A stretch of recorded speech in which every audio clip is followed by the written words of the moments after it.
at this meeting of the Yamhill County Board of Commissioners, informal and formal session for October 1st of 2020. And Commissioner Olson, can you lead us in the flag salute? Thank you. I pledge allegiance to the flag of the United States of America and to the republic for which it stands, one nation, under God, indivisible, with liberty and justice for all. Thank you, Commissioner. And we have, Carolina's got them. Thank you. We have calendar session, but I believe we're going to skip over it for today since we did it last week. So we'll move on to public comment, and due to COVID-19 and physical distancing requirements, anyone wishing to submit general public comment or comments related to a specific agenda item may do so in written format via email at bocinfo@co.yamhill.or.us or by mail at 535 Northeast 5th Street, McMinnville, Oregon, 97128. Any comments received prior to the meeting will be shared with the Board of Commissioners and submitted to the record. And we do have one general public comment from Paige Barton. Commissioners, she's here. Are you fine with having her speak? Sure. Live? And then I want to note that we have one piece of public comment that came in as an email that was against the West Side Road designated as a truck route. Yes, so this is one specifically that came to BOC info. Okay. And then we received the comments about the union, which all came through that too. And I believe you received all this. Correct. As well. Okay, great. So Paige Barton, please come up to the microphone and state your name and address for the record. My name is Paige Barton. My address is 6025 East Burnside Street, Portland, Oregon, 97215. I'm the council representative for the Yamhill County Employees Association, AFSCME Local 1422. As you're aware, we're currently in contract mediation. And this morning I emailed you the results of a survey that we conducted this week of our membership. When asked how better wages would improve their lives, many members felt it would mean they would no longer live paycheck to paycheck. One member stated, better wages would allow my family to afford necessities that we often have to carefully budget for in advance. They would help us not have to use savings or credit to cover unexpected emergency expenses. Better wages would also help us be willing to continue to commute 45 minutes each way in order to remain employed with Yamhill County versus finding employment closer to our homes. Many members stated that they did not feel respected, valued, or heard. One frontline worker replied, through COVID-19, we've been killing ourselves with bending and being flexible with rules that seem like they're ever changing. When the county asks us to change how we're doing things, we make it happen, but the county isn't willing to change the way they treat us.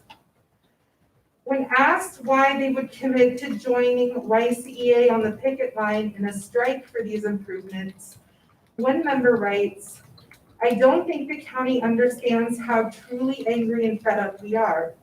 We have been chronically underpaid due to our wages being below market, in addition to being behind in COLAs.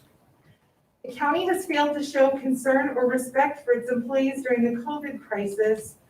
The recent overcharge in insurance during the pandemic was a punishment for not settling our contract on the county's terms. And now there's an investigation into our bargaining team for their union activities. All of these missteps and blatant disrespect by the county have served to unify the members in the striking if necessary. The threat is real and the county needs to see that. We are not asking for anything absurd, we are asking to be treated fairly. The current treatment of their employees will have a ripple effect and discourage people from wanting to work here both now and in the future. Over the Labor Day weekend, the YCEA bargaining team conducted a strike authorization vote of our membership. We presented information about the county bargaining team's last proposals over bargaining priorities our members identified for us earlier this year. Our strike authorization vote overwhelmingly authorized the YCA bargaining team to strike if necessary. Thank you for your time this morning. Thank you. Thank you, Paige Barton.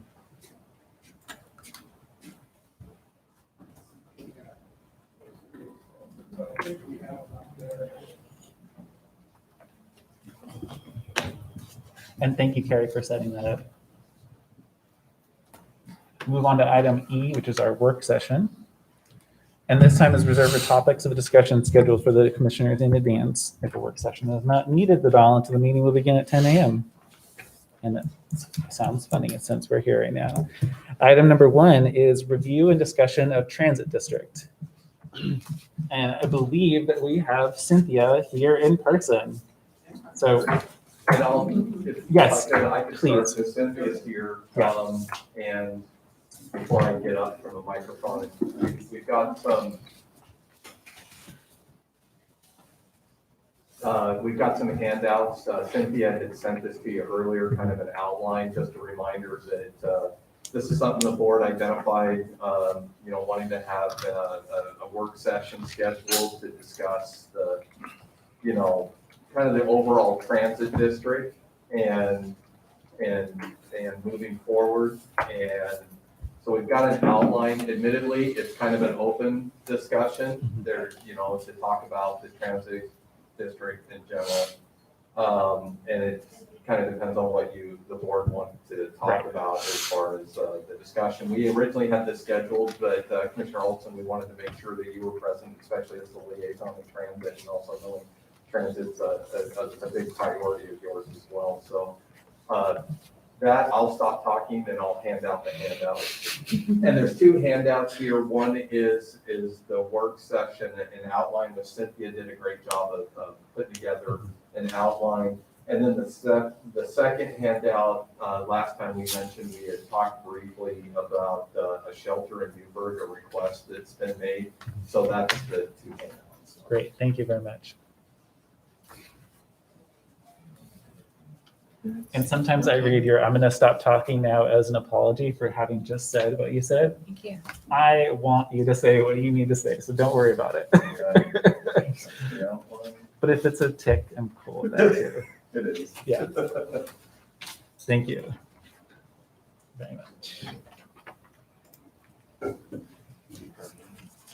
I have this. Thank you. All right. So Cynthia, thank you for bringing this information to us, and thanks for having copies of it in person. Commissioners, have you had a chance to look through things? Okay, so I think really the question for discussion, which is number 1, is does the board want to explore the process and advantages and disadvantages of Yamhill County operating as its own special district, either under ORS 451 or as a separate transit district under ORS 267? And I at least would love to hear some of Cynthia's thoughts on that, maybe before we have it. Absolutely. Oh, yeah. Thank you.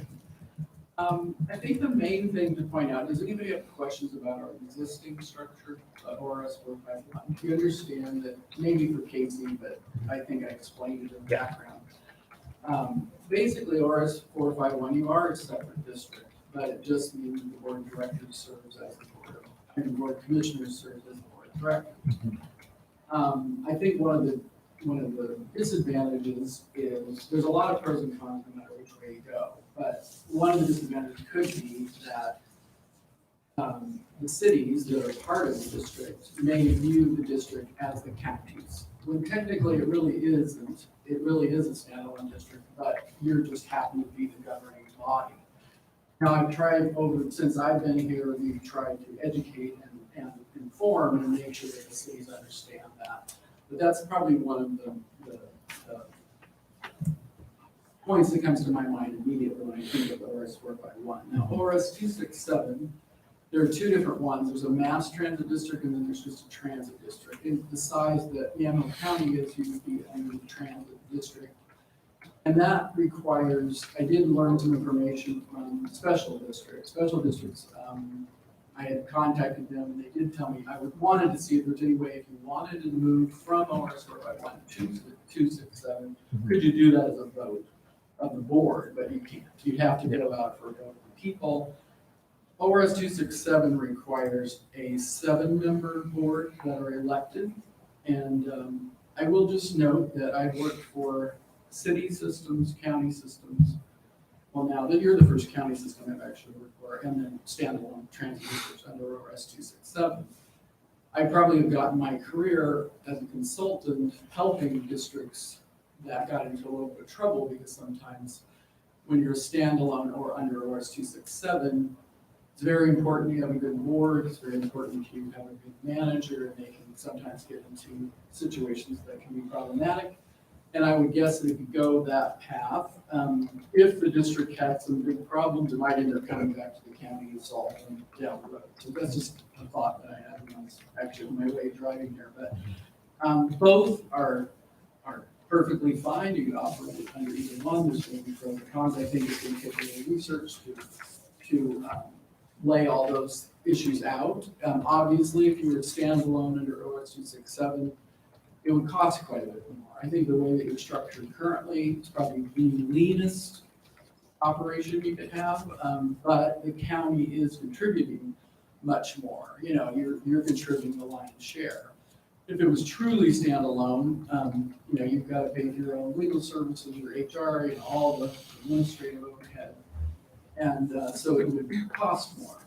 And technically, if we were operating probably the way we aren't doing necessarily everything that we should be doing, you could end up, even under our current structure, having more like IGAs or intergovernmental, you know, memorandums of understanding with departments, and still be charging more to the transistor for services like Ken and Christian and, you know, and finance and all of those things.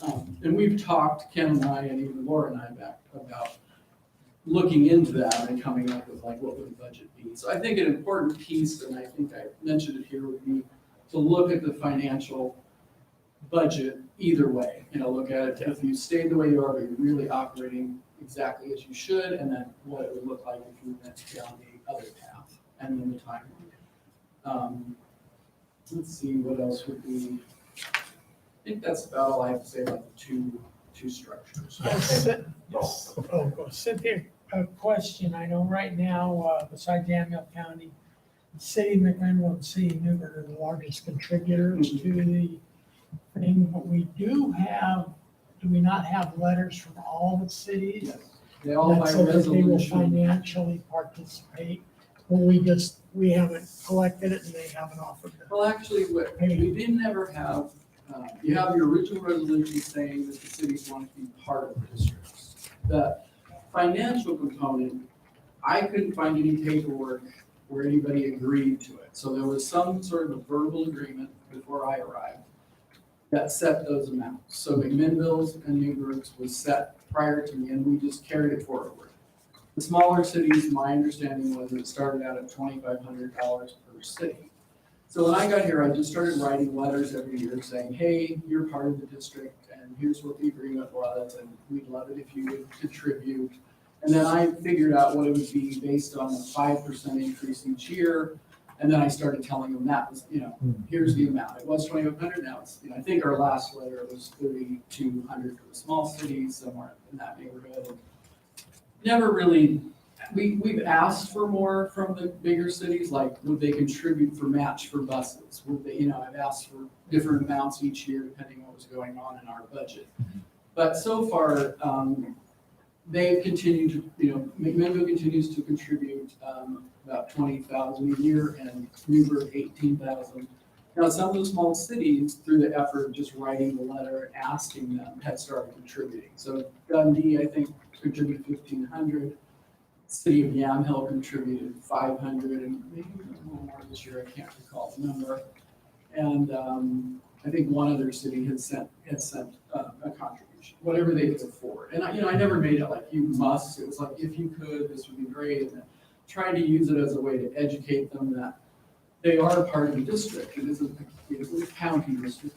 They're part of it, and to try to convince them to put it in their budget as a line item so that it wasn't treated like a grant. And many of them have done that. I can't say that all the cities have done that yet. And then, they change staff, so sometimes you'll make a lot of headway and then all of a sudden a new person comes in and then they have a different view. So if I had more time to focus on that, I think this would probably be, maybe a little more headway. But if I may, Yeah, please. I think one of the, and I think, for the purpose of the work session and just trying to think about it and look at what we're trying to accomplish. I know we've had a lot of discussions and we've went through a master planning process and we've had a lot of feedback and a lot of discussions about what the district is going to look like in the future. I mean, everything from staffing to service providers to the manager position to, there's a lot of these discussions that take place.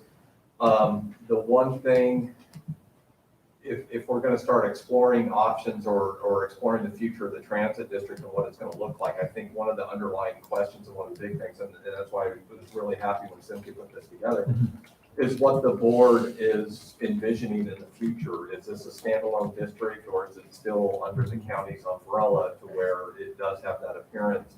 Because that'll kind of dictate on organizationally, some of those decisions and discussions about the revenue streams and the participation and a lot of things that feed into it. I think it's really dependent on what the board would like to see or explore, recognizing that if we go the route with the standalone district, that's going to be a lot of work, a lot of groundwork that has to occur, and even possibly having to go out for votes and things around that. Yeah. So we kind of wanted to start at what I call the 35,000 foot level and have that discussion on what you, the board, would like to see organizationally or and have that input. So then Cynthia and I can start having conversations and then having conversations with the committee and with the liaison commissioner about, okay, what are the next steps? Where do we need to make those improvements? Where do we need to adjust it organizationally? Where do we have revenue issues that we need to resolve and start resolving some of those organizational? And so that's why we're here today, I believe, to kind of start the discussion. And admittedly, this could be multiple discussions. This could be multiple work sessions, or this may be something that Cynthia goes back to the advisory committee, and this may be something that maybe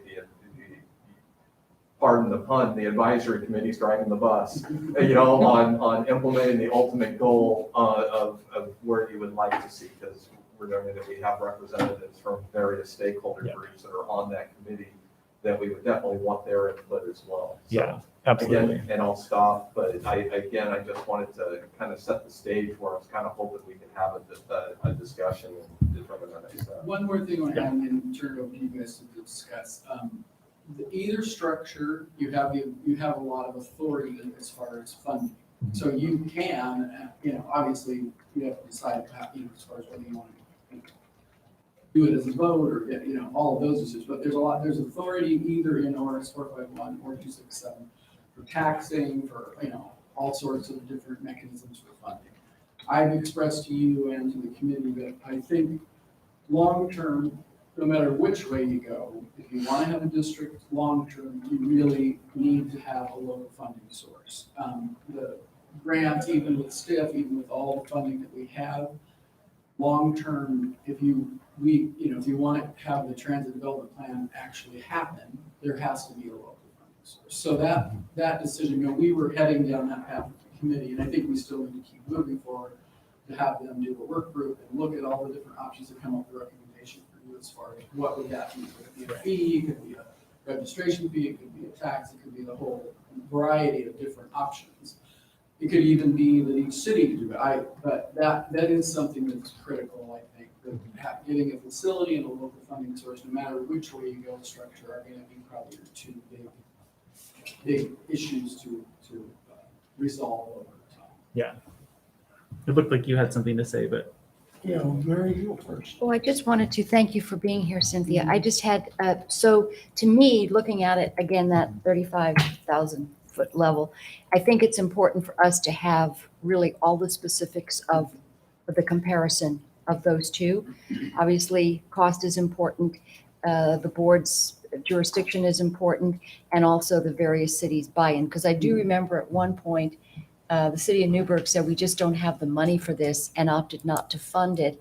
And then we came back as a board several years ago, and we went in and we said, hey guys, we're trying to run a transit system, and Newburgh's a big utilizer. We don't have any money. And then they had to agree to put it in the budget. And Mayor Bob said, as we were walking out, I don't know if you remember this, Commissioner, said, I feel like this was just a shakedown. Shakedown. Were you there? No, I've heard it. But it's a apocryphal shakedown. now. But it's important that we make sure that it's equitable and that everybody's, carrying their weight. So I would like to have more information about what the comparisons are and some of the other options. And I'd also like us, since we have the opportunity now, since we're kind of doing a baseline approach to this whole system, is to look again, I hate to use the term outside the box because it's such a tired phrase, but to be able to look at some of the other things that various systems are utilizing. They're using private jitneys and shuttles and more on demand. When you look at the cost of a bus, when you look at the cost of personnel and insurance, how can we do that more of an on demand when we don't have buses running back and forth empty? And one question along that line, would that require updating the master plan or is that the right word? The transit plan. We mentioned, the plan mentions that other options, other service delivery models. And actually, I'll bring up, since you brought up the Newburgh stop, I'll tell you what's happening there. So the only place due to COVID that we've actually pulled back service was Newburgh. And that is because, we thought we were gonna have to do a lot more than, anyway, I won't go into that. But, so currently, fixed routes are not operating in Newburgh. And the plan was, according to the transit plan, was to actually change the 2 routes we had into 4 routes to better serve all the quadrants of Newburgh. That would address this stop that they would like to have by the church. But then, ridership has always been an issue in Newburgh, and it did increase when we got the graphics, and I think it may increase more if you put in what the plan says, which is 4 routes.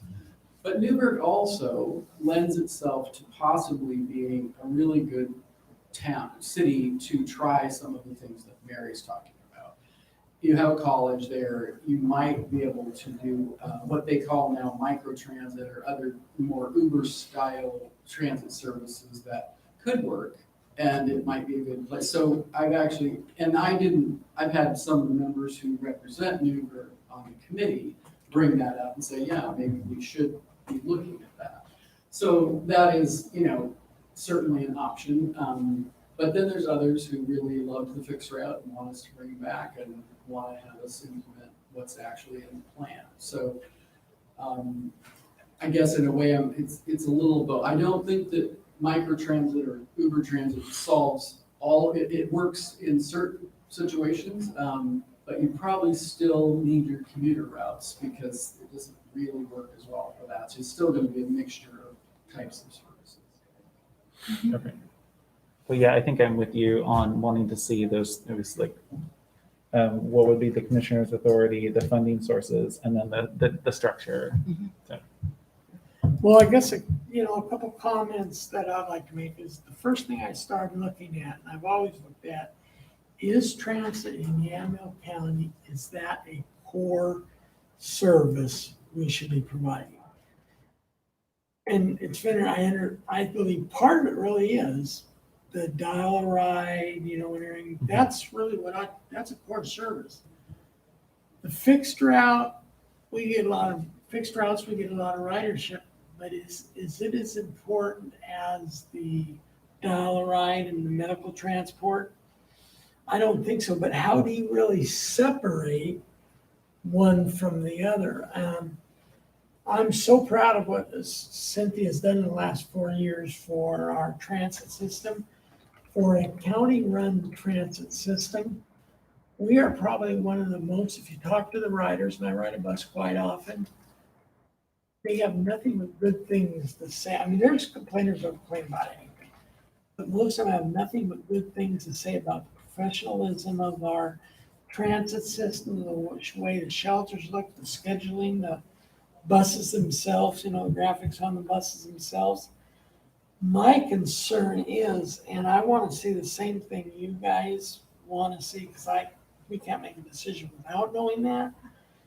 But what my big concern is, if it becomes its own taxing district, 267 wasn't it? You could do it either, you could have a tax under your current structure. Under too. current, It's really, yeah, you could have it. You but, can have it either way. okay, this is a question for, I guess, legal counsel or Ken.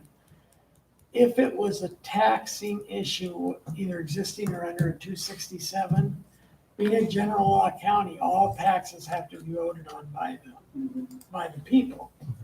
So would the people support a taxing measure to support transit? I don't know if they would or not, but what I don't want to see is our transit district going back, whatever form it takes, I don't want to see it going backwards. And because we've come with the technology and the buses and everything, we've come so far forward. If you look at this, 4 years ago, the average age of our bus and the miles on our buses to today, I mean, there's no comparison.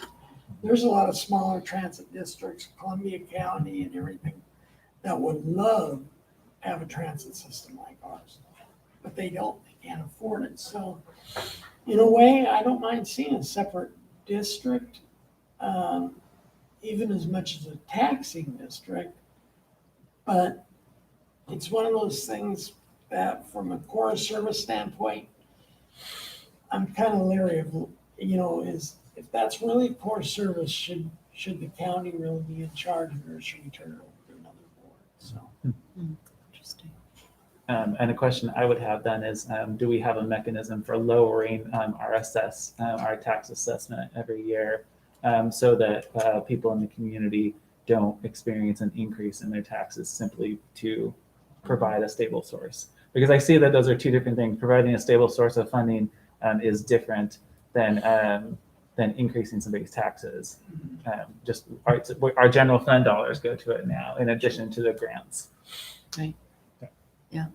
Some of the things to think about in the course of this. Well, there's a lot of different funding options. You could, maybe a fee, like a registration fee or something like that. Because if you just wanted to fill the gap that you're not getting from grants and look out 10 or 20 years, Yeah. it might not, you wouldn't have to do a property tax or a payroll tax or something that might be highly controversial. But that's really what the committee was going to try to work on. And I think Yeah. that's very critical. We have to have that information even make, and I'd say not an educated yes, but an educated decision. Because even right now, as much as I've been involved in transit, I can't tell you what one versus the other would cost. I do believe that a lot of the smaller cities probably need to pay something, and if there's no financial document, they financially participate.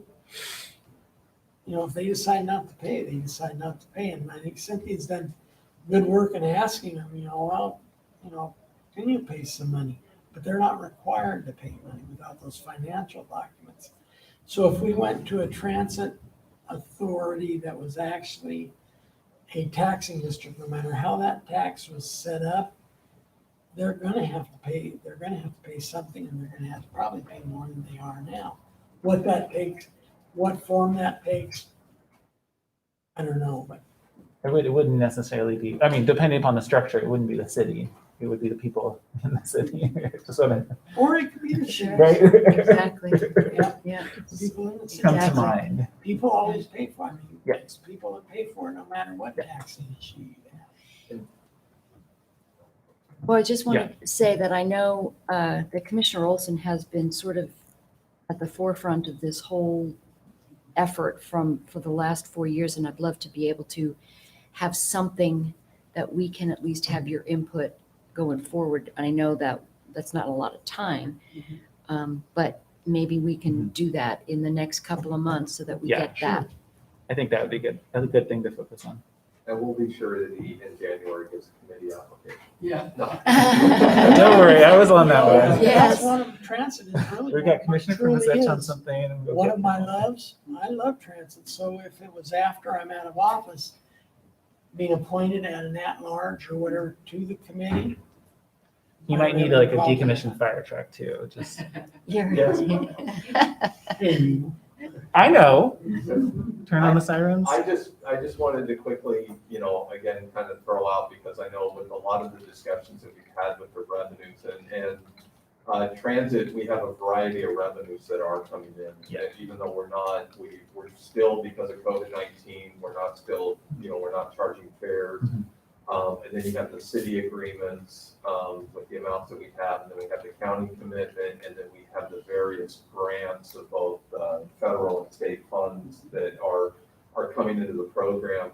The one thing that I would just call attention to, because especially when we start talking about budgets, and it was something you may recall that we had a lot of discussion during budget time, is with the RFP process that we went through, for a service provider, and for the costs that we were seeing for a service provider to provide those services, to be able to sustain that and pay for that long term, while at the same time recognizing that I really think we have kind of a skeleton crew as far as the administration portion of the transit district, that it's really challenging, and Cynthia and her team have been doing an amazing job of trying to keep steadily moving forward on implementing the transit plan, but recognizing that there are needs that, staffing needs that are required in order to fully implement everything that came out of that transit plan. Right. There's going to be additional revenue needs into the future if we continue to see an RFP or the cost for providing the services, or if in some long term, that it's no longer a service provider and you look at a different model for how the drivers and the staffing and all of that come in under the transit district. So there's a lot of discussion, and I think that's where a lot of times we struggle, because a lot of questions come up budget time, and we're looking at it and we're trying to do our best in budgeting for the new service provider contract, and looking at the staffing needs, and looking at the number of projects that we'd like to see implemented, and looking at, because all the grant programs have a match requirement.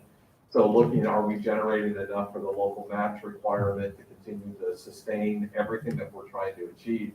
And again, then that's where it comes back into, is it more advantageous to still have it associated with the county or a standalone district to start organizing and moving towards that long-term, being able to address those long-term needs with the transit system. So, again, I just wanted to provide, there's a lot of information. There's probably a lot of routes that we could follow in with this discussion, with all the various data and the statutory language and how we want to do that. But again, just trying to solicit feedback and see what you would like us, how you would like us to proceed. Yeah.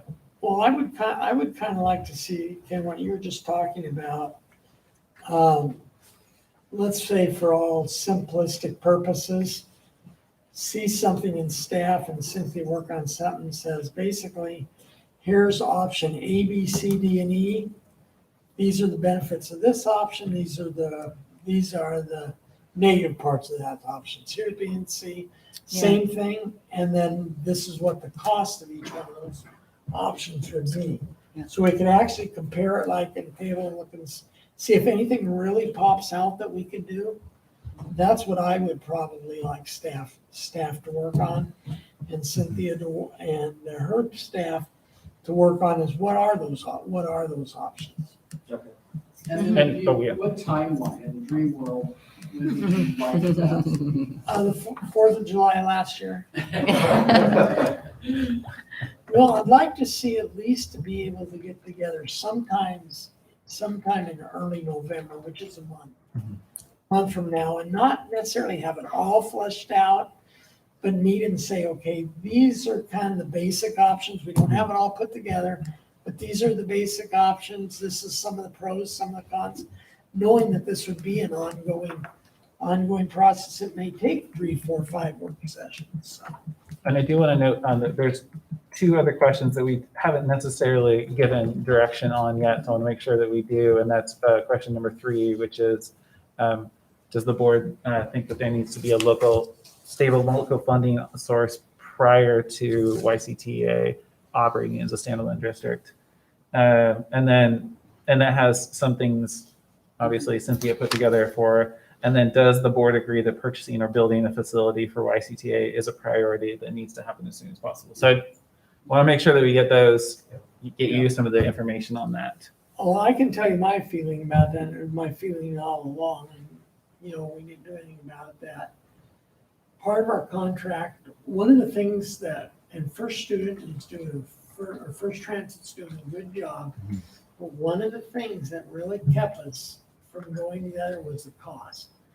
And I believe, and I was a firm believer that when we built our new public works building, we should have built that additionally bigger, so it had like 4 bays to work on and everything.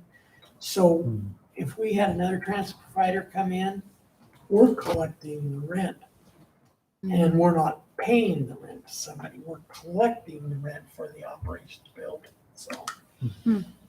I am aware of 2 options. I don't want to get into it today, but I do want to mention it. 2 potential facility options that I think maybe at another work session we could talk about that might work really well long-term for a facility. Because I do think Rick is right. Facility, well, obviously local funding for, long-term to deal with match and all the things you can mention, but the facility, the problem with not having our own facility is that it really limited us in choosing maybe the right way we wanted. Like really, maybe MTM that was the choice of the committee initially. Maybe that would have happened if we'd had our own facility, because they didn't have one and they couldn't find one, and they did it had a fairly heavy cost. And then there is a risk I just learned of recently that First Transit may outgrow where they are because of all the expansion of housing, and they may have to add more school buses, and then so it could happen. Now that's not really our problem. In their contract, they need to provide a space, so they would have to figure that out. But I'm just saying, it ends up being our problem, though. Yeah, until the next contract. when they're Alternative not- fuels down the road and all those kinds of things, you have the control and be able to figure out how to make that happen if you have your facility. There are a lot of grants for facilities, or for big capital projects. Right.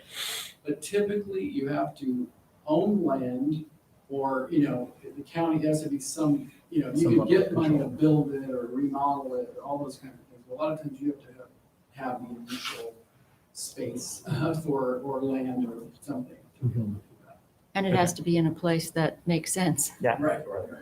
Exactly. There is one very promising one, but I don't want to get into it, so I can share that. Maybe we could have another time to talk about it. Just has come out that might work really well. Cool. Well, it sounds like we did get those 2 things then addressed at some level. So did I hear correctly that you all do think there needs to be a local funding source of some sort? Some Obviously, sort, Have to figure but out what it those is. options are. Yeah, what are those options?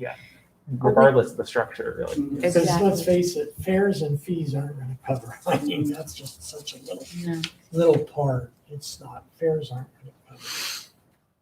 Are we going to get to address the request from That's what I say about New. Northwest? I think that's Christian what Church. we'll, Are we we'll gonna make talk sure we about talk about next. Okay, Do you feel So comfortable? one thing I'll mention Yeah. about the November date. So to do a thorough job of like really showing you, here's your 2 structures, here's all the pros and cons, probably can't get that done in a month. You can probably get high level. And that's you know, bullet basically for the points, but first one. probably that'd be a real fine. And if you wanted like a budget for each approach, and, so you really could see this is what it will cost, Yeah. or pretty close to what it will cost.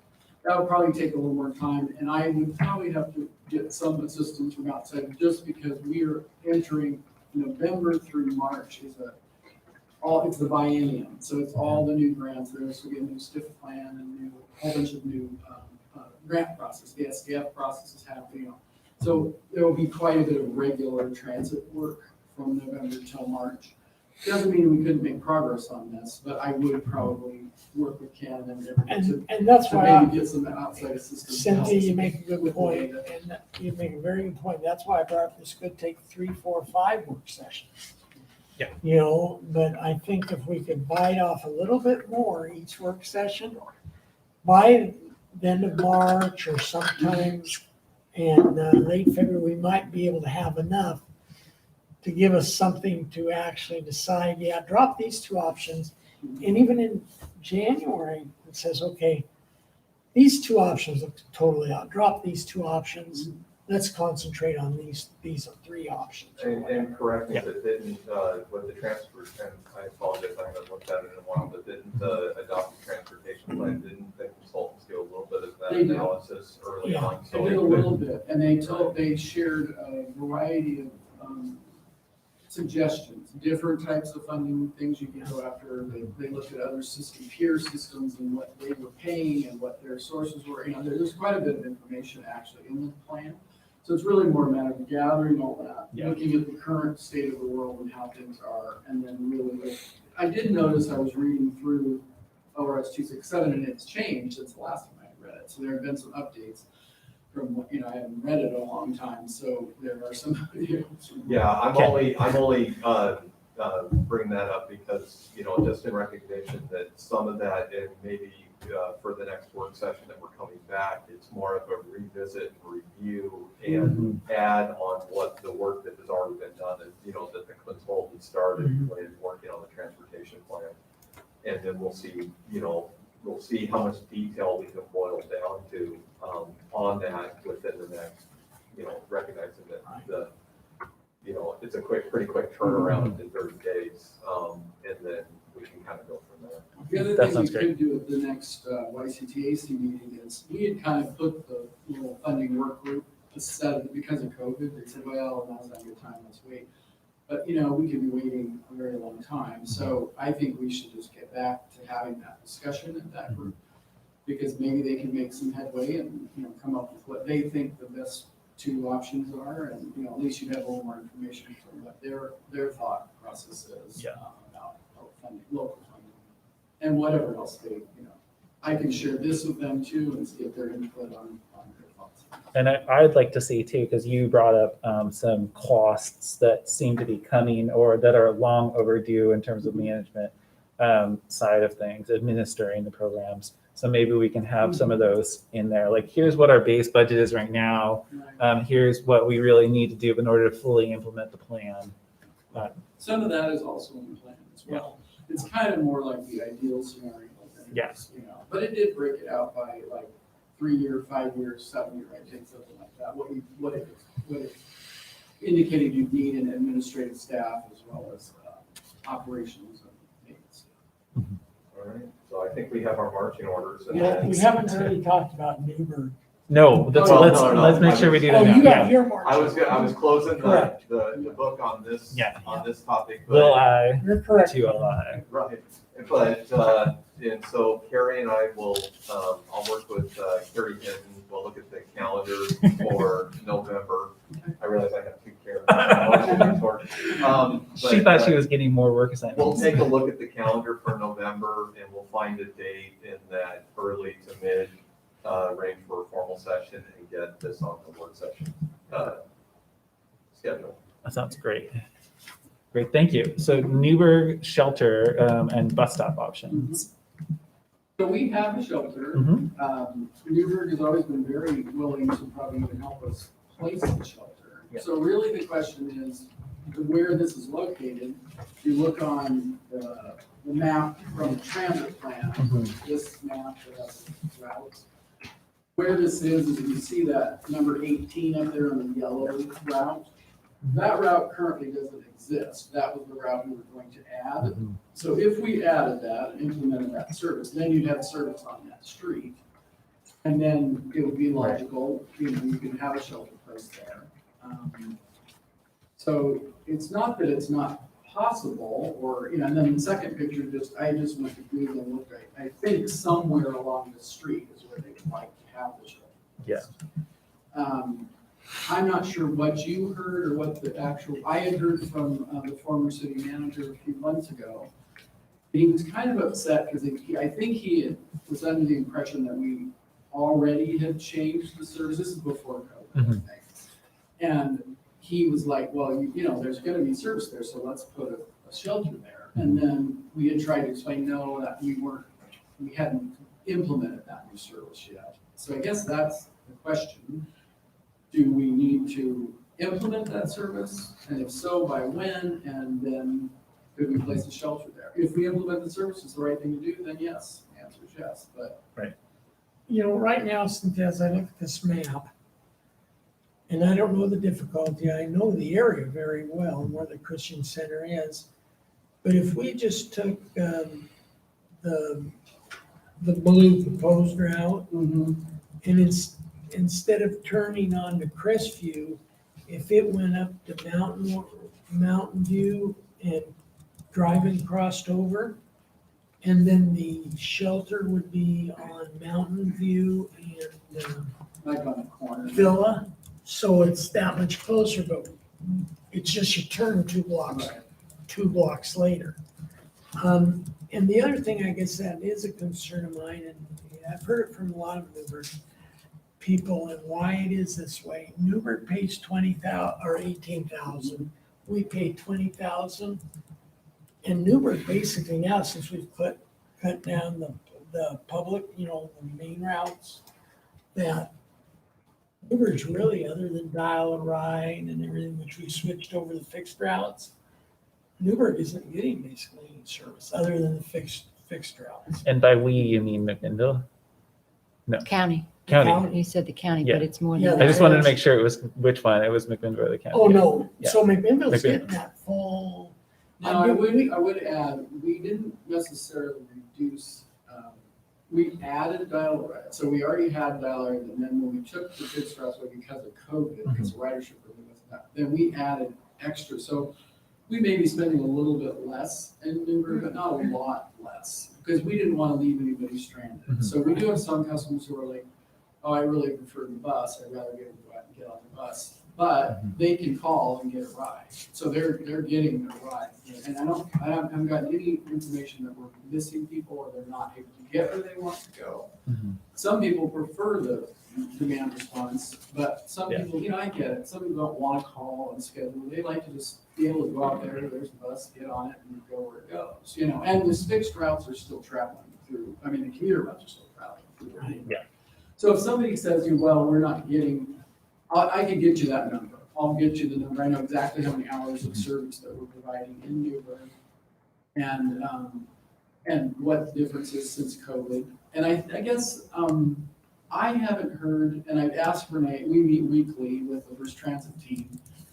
And I ask every time, are you hearing from people from Newburgh that, you know, if there was a lot of pressure and it was like, hey, we really want these fixed routes back, we could put them back. And the truth is, if we put them back, what this new design is, it isn't necessarily more hours. We were going to change the way that we were doing it.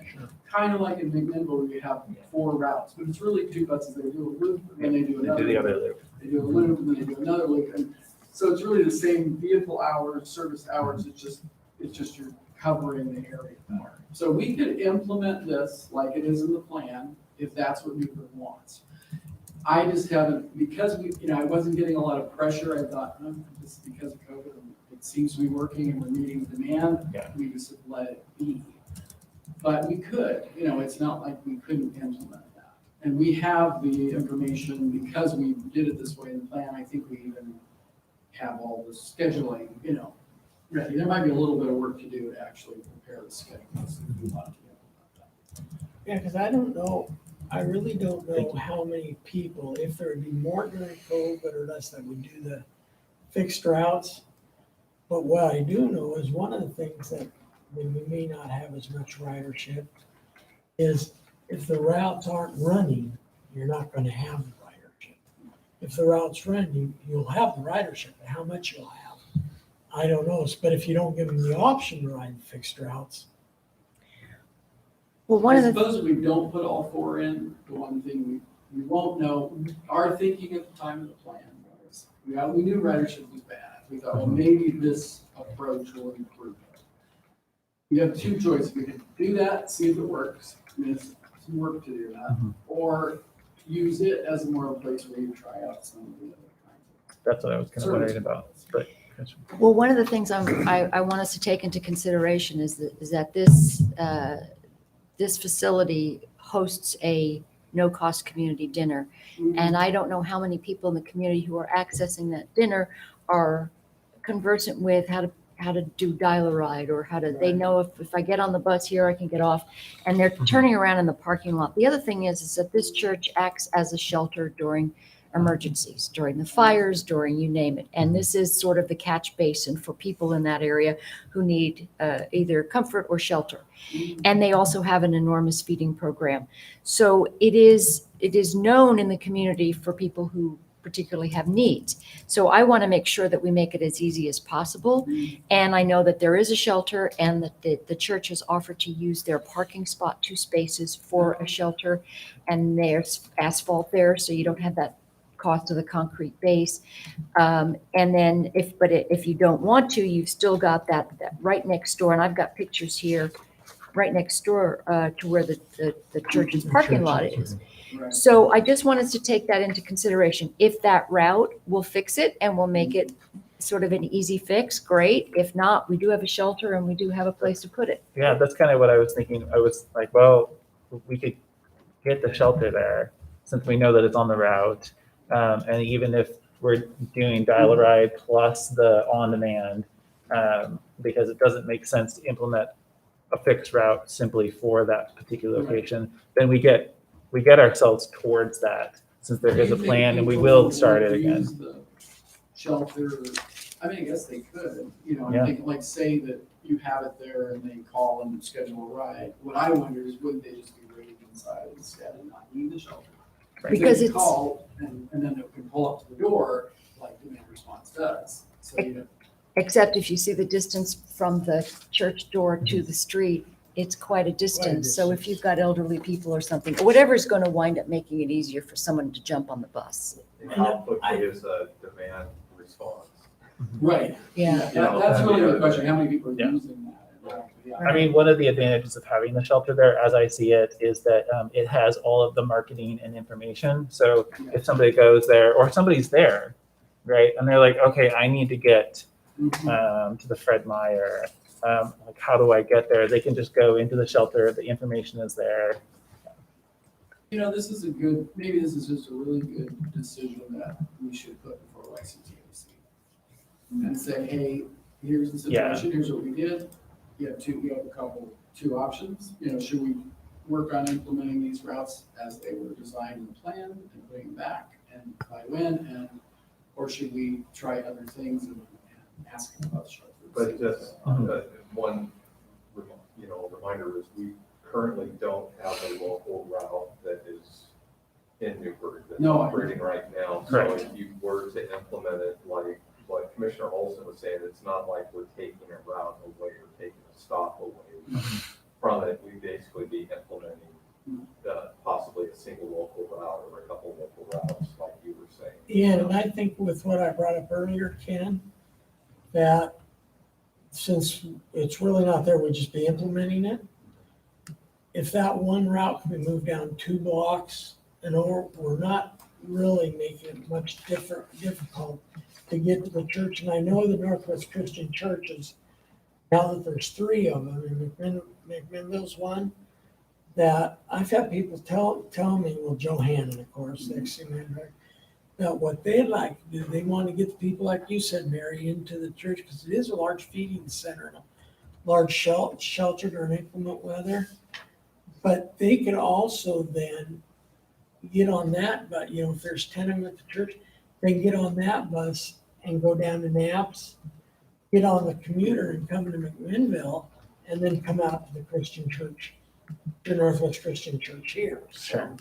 Now, Rick, we don't have any of the routes working there now. So that's a say So we I don't don't, know but if we did, modifying the one, the truth is, if we're gonna put the 2 back that were there, we might as well put The the 4. 4. and that's what I'm saying, we should do Yeah. that. So, or we should do something different. And I didn't know about what you just shared as far as it being, so I think I'll just do a little more research and explore. Maybe the answer is something different, like maybe a shuttle, or, if you do the hours that they're operating and really we're not getting any demand anywhere else, it might be smarter to do something completely different, but Right. serve them. Yeah, because what Commissioner Starrett said, I certainly believe that a lot of the type of people that it serves aren't the kind of people that will that will call dial a ride.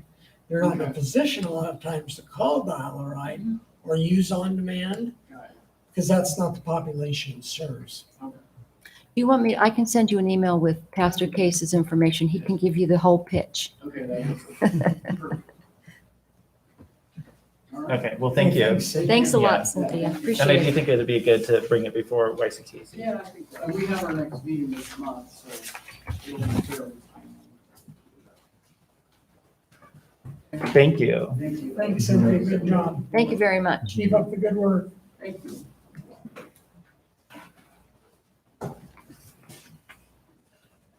And we will move on to item F, which is department updates.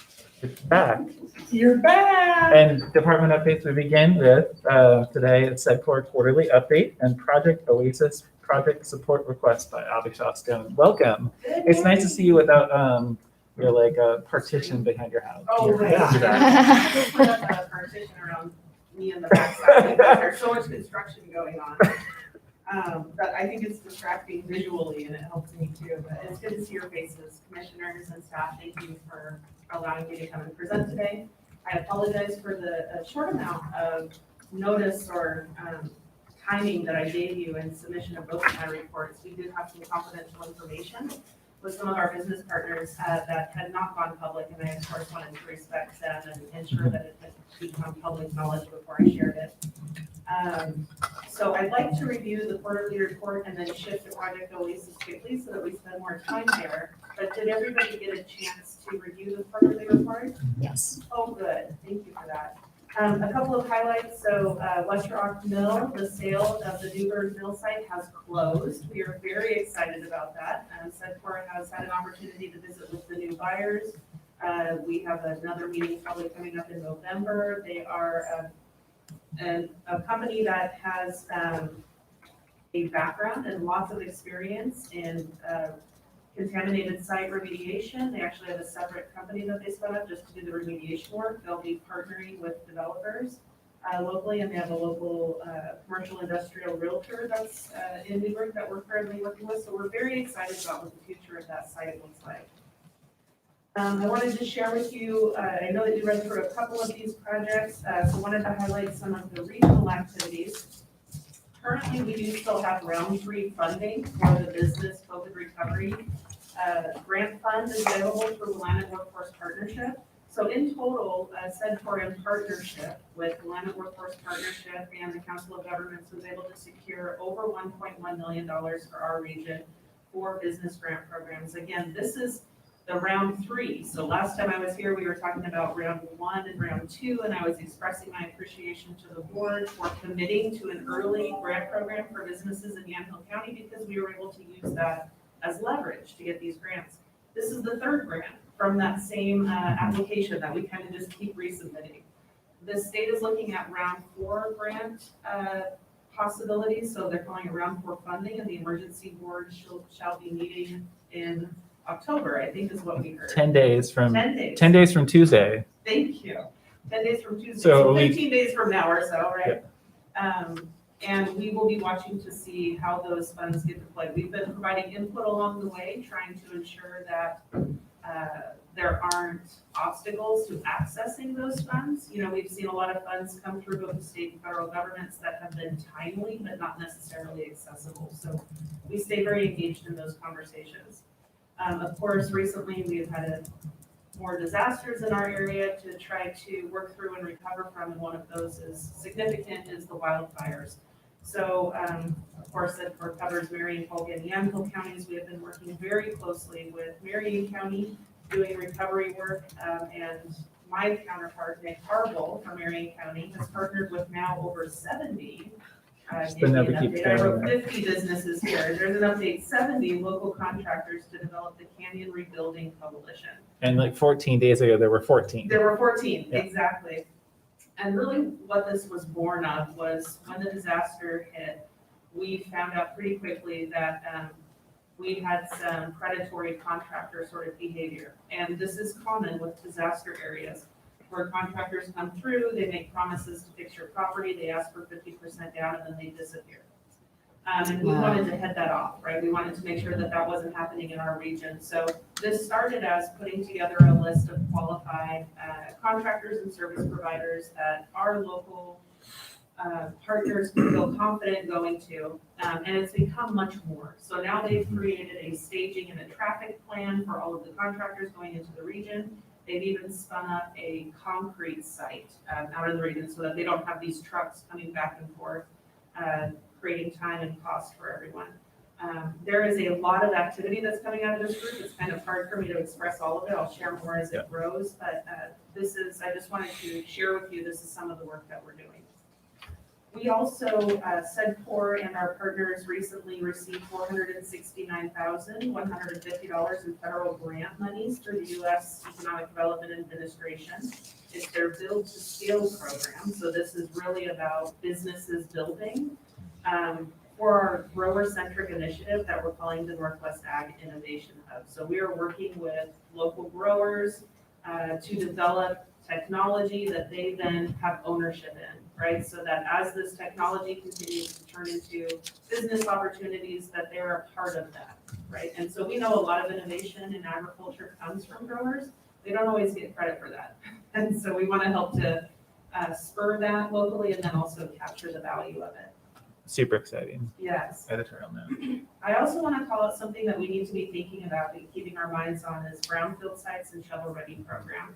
So there are programs through the federal government to help remediate brownfields and contaminated sites.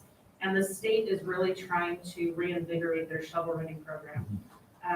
If we pair those programs and try to address properties that we have in the county, we can get a lot of support for remediating the properties and then bringing them up to code so that they can be shovel-ready for a new business to come in and get that property back on the tax roll, if you will, right? So get it generating revenue for that jurisdiction. This is something I'm going to be coming to you with kind of project by project. I have been in conversations with Carrie Martin, so here's staff, about some of these opportunities. And I just want to, at this point, let you know that this is an area of focus that I think we should be having, looking through the next 9 months or so. Really trying to identify these properties and get some funding and effort underneath them. Definitely. That's super exciting. Yeah. So I just touched on about half of that, but did you all have any questions for me about this last quarter or any of the projects we've been working on? And thank you for the update. Can you give us a little more information on the $469,000? You bet. So let me scroll down so I get my notes correctly here. Part of that funding is a match for our venture catalyst, Mike White. So we started that program. We got funding initially for his position for our region for the first 2 years, and then partners like MEDP and SEDCOR and Small Business Development Center through Shemeketa. We created a match for that position. So we had an initial grant, and then we actually contributed match. So now coming into year 3 and year 4, these funds help us to fulfill that match for his position while also partnering with, there's a national program. Let me get the language right here. This is a project that Alex, my counterpart from Polk County, is leading, so I really need to make sure I get it correct, through the Build to Scale program. So this is a national program that brings those growers together, brings in innovators. So we will be convening folks. We will be actually working on projects to help them develop. There's an opportunity for like angel and seed funding for some of these projects. So this is not funding that just kind of hits SEDCOR's, budget or bottom line. It is all prescribed for this program. Yeah. And it's completely focused around this Build to Scale program for grower-centric initiatives. Right. A good example of kind of farmer innovation is in the Northeast. A farmer couldn't afford to keep fixing all of his walk-in coolers, and so he built a little controller that basically tells an air conditioner to go colder than it can. And now he retired from the farm business and just sells these. Nice. And I think that's a great example of he ended up needing, a computer programmer and a company that could do the assembly once it got to the scale. I think we bought his first 4, And they're super hokey little things, but he was able to attract attention and then build up. Yeah, another example is the Pyramide Farms out in, I guess they're in Marion County, but just south of Yamhill County. They have historically grown broccoli and cauliflower, and that has become exceedingly difficult in terms of revenue. The cost model for that sort of product continues to go up, and so the father, right, so the senior father of the family said, I'm gonna grow an automated broccoli harvester. So broccoli is harvested by hand. And that's one of the issues with cost that they have. And he said, I'm gonna build this automated broccoli harvester, and he just started building one. And then we found out he was, so we connected him to George Fox University for their engineering group. We connected him to some of these, actually, the Build to Scale program partners who brought him additional resources. We were able to secure a grant from Marion County, and he built out a fully operational broccoli harvester, and then started working with OSU on a variety of broccoli that had a longer stalk, so that the harvester was even more effective. It's And called that the was long done here. neck. That was done in our region, right? So this is the type of thing that we're trying to support, is really just infusing that sector of our business and economy with some resources. It's a pretty good broccoli too. That's I must say. great. It tastes good at least. That's really interesting. Thank you. Thank you for asking. And I'm excited because I think about all the folks who haul straw out of the county and ship it overseas, and I think about how that is a market that's waiting to, it's a product that's waiting to have a market for something maybe more interesting and more value added. Exactly. And then as you read here, we recently partnered on a business-to-business approach with a local grower and a local food manufacturer. So this food manufacturer was getting their hard-red wheat out of, mostly out of Montana, and said, we want to localize our supply chain for lots of reasons, sustainability being one of them, access being another one because of disasters and weather, and we can't get this product. And this isn't a product that is historically grown in our region. And this grower said, we'll take it on, right? And let's try it. Let's do a test crop. And now this is turning into a significant crop for them and partnership wherein they are the cost maker, not the cost taker. This is that type of relationship because it's so localized that they can charge what it's worth, and it still works in the cost model for the other business. And so there's a lot of this not even knowing what your neighbor is doing and how can we work together a little bit more collaboratively. That's Years another ago- really I'm exciting sorry. one. No, that's a very exciting one since I know the grower. Years ago, there was a, Sedcor had done, or paid for, I don't know if we had supported that at that time. It was actually sort of a survey and an idea of what sort of that business to business inventory. I think AJ was working on that. And it was sort of that we could take a look at what the landscape was and then figure out how to connect growers and various businesses. So I don't know if that exists somewhere are you aware of that? I am, and we do have some of that information. We're also planning on instituting another BRE survey within this next year. And in part because it's just a good time because of all of the COVID and other disaster impacts that we want it to be most relevant, this data that we're using. So yes, I am familiar with it. Those sort of studies are extremely helpful in the work that we do, and we hope to be implementing another one for Yamhill County in the next year. Great, thank you. Yeah, thank you. If there's no other questions, I'll move on to Project Oasis. Great, thank you. Thank you. Great. Did everyone have a chance to read this one? I know you got this even a shorter timeline. Maybe I'll You just- still got it to us before the meeting, I know, so thank you for understanding. So I'll offer highlights on this because you may have not been able to absorb the whole thing. So this actually started in conversation. This whole project really started as a workforce development conversation.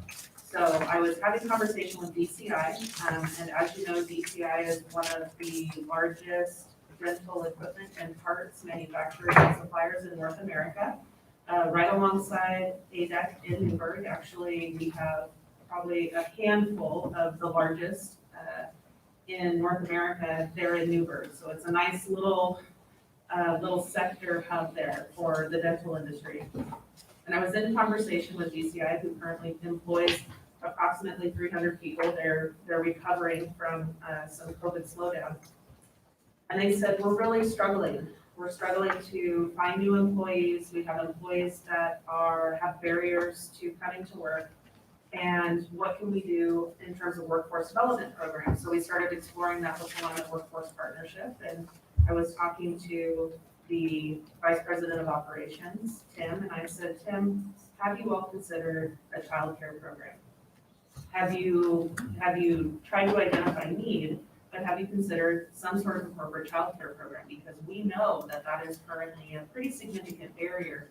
And if your current employees are overcoming that barrier, that's phenomenal. But it might be one of the big barriers that's preventing new employees, right, from coming to your facility. And he said, we've looked at that before, and I think we just need to identify a model that might work for us. So I connected him to a local child care service provider, and they began talking about that.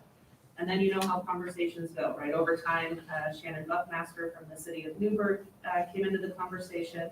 And as they began to understand, our partners at DCI began to understand that Yamaha County is a child care desert and the impacts that has on workforce and economy. This concept of what else could we do? How could we make this even more meaningful? If we were to do something like this for ourselves, how could we engage other industry partners, nonprofit organizations, the city? How could we do something that is responding to the need that's been created by COVID-19 and also carries on to help address this bigger need, right, that already existed? So we have been working also in partnership with Carrie, understanding the county's work that you're doing on the assessment, the needs assessment, which is so valuable, and we appreciate in this process. And DCI has developed some significant partnerships. So in conversation, they have secured funding from their own family foundation, the Spencer Family Foundation, and Project Bloom, which is a nonprofit out of Portland. They have secured a commitment from the city of Newburgh there is a financial commitment forthcoming, so we're still in conversations about that. I showed you at the bottom here the amount of money that we're pursuing, and then kind of what those commitment levels are. But they've also developed relationships through this process with Little Bird Child Care, which is an accredited, well-known, well-respected child care service provider in our region. We have had conversations with the Willamette Valley Council of Governments and Business Oregon around funding opportunities. So we plan on pursuing some of the COVID-related funding opportunities through the state and through the EDA. This conversation developed into some really progressive conversations with the city of Newburgh about hurdles that the city might actually have in place that prevent child care facilities from opening. One of them being the high cost of SDCs. The city is currently considering opportunities for mitigating those costs, including a temporary moratorium on SDCs for child care facilities. We also have been in conversation with the Newburgh School District and the Early Learning Hub and have secured Brick Architecture as our architectural partner. You may have heard of them. They do early learning facilities. This is their bread and butter, and they designed the Gladstone Center for Children and Families. So why all these partners and what has this now become, right? So again, what started as an internal corporate workforce development program now looks more like this. They are currently exploring 2 facilities. So they're in the feasibility study phase for 2 facilities, the smallest of which is 12,000 square feet. And that's what these numbers are built on, right? So the smallest kind of case scenario. They're looking to develop at least 150 childcare slots, 40% of those being made available to the industry partners. This is workforce development related to COVID-19. The other 60% is available to help the general public at large, whomever outside of those partners is looking for childcare. They're also carving out an area that is, again, COVID-19 related. So this will be a flex space that adjusts in the future as needed, but they're carving out an area for cohort style distance learning. This is where the school district comes in place in these conversations on how do we manage this. they're looking to make that a community center space going forward. So if this cohort style distance learning is no longer needed in 6 months or 18 months, it becomes it pivots, it becomes something else focused on early childhood, early family support and development. The other section is that we have been in conversations with partners such as the Newburgh Relief Nursery. We plan on reaching out to Virginia Garcia. That other section, so the third leg of this stool, is around early family support. And that might look something like partnering again, like I said, with the Newburgh Relief Nursery. It could look something like a clinic. And again, this model comes out of the Gladstone Center for Children and Families.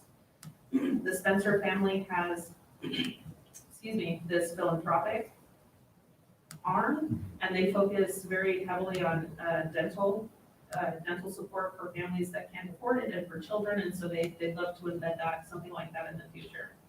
So this family has a deep commitment to this work. We have already been talking to other industry partners who are interested in partnering. We're now having businesses call us and say, oh my gosh, we need help. We've been thinking about trying to figure out how to do this. How do we do it? So another component of this work is that we are looking to modelize this, if you will. We're looking to create a replicable model. So something that at the very least we can share out. Here are the approaches we took. Here's how we built the partnerships.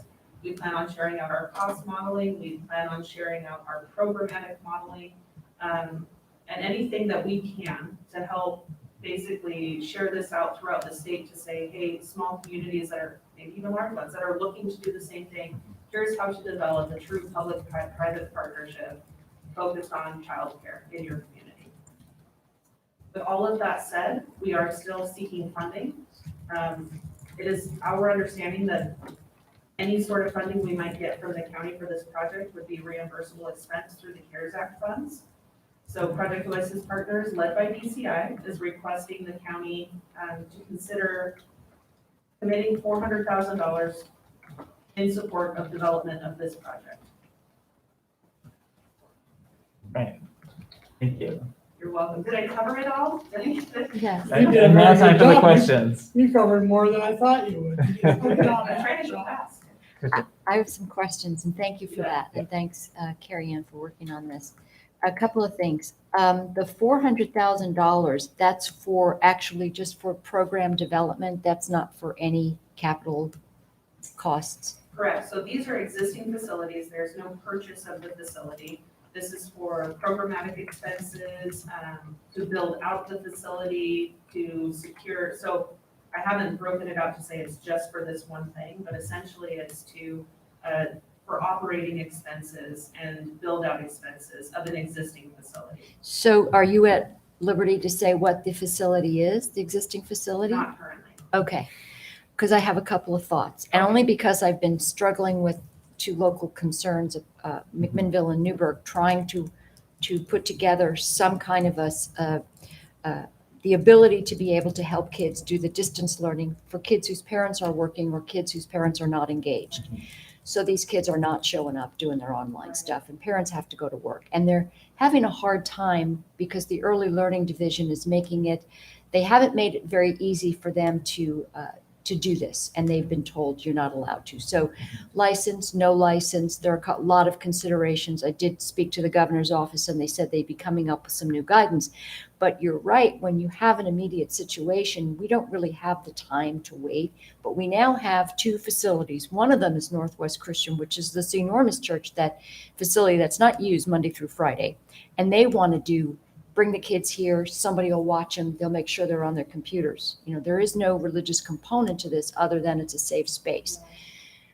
Calvary Mac wants to do the same thing, and they've got a facility which you could have an army of people there. It's so huge. They haven't been able to do it. So you have these existing facilities that have every bit of what you need to service kids. They've got computer, IT, staff, all of that, and are unable to make this happen right now for kids whose parents are working. So when you talk about that $400,000, and we look at the fact that we do have, for instance, Youth Outreach, YCAP, they've got drop-in centers open, but they can only handle 12 kids a day because that's what the law is saying, the guidance says.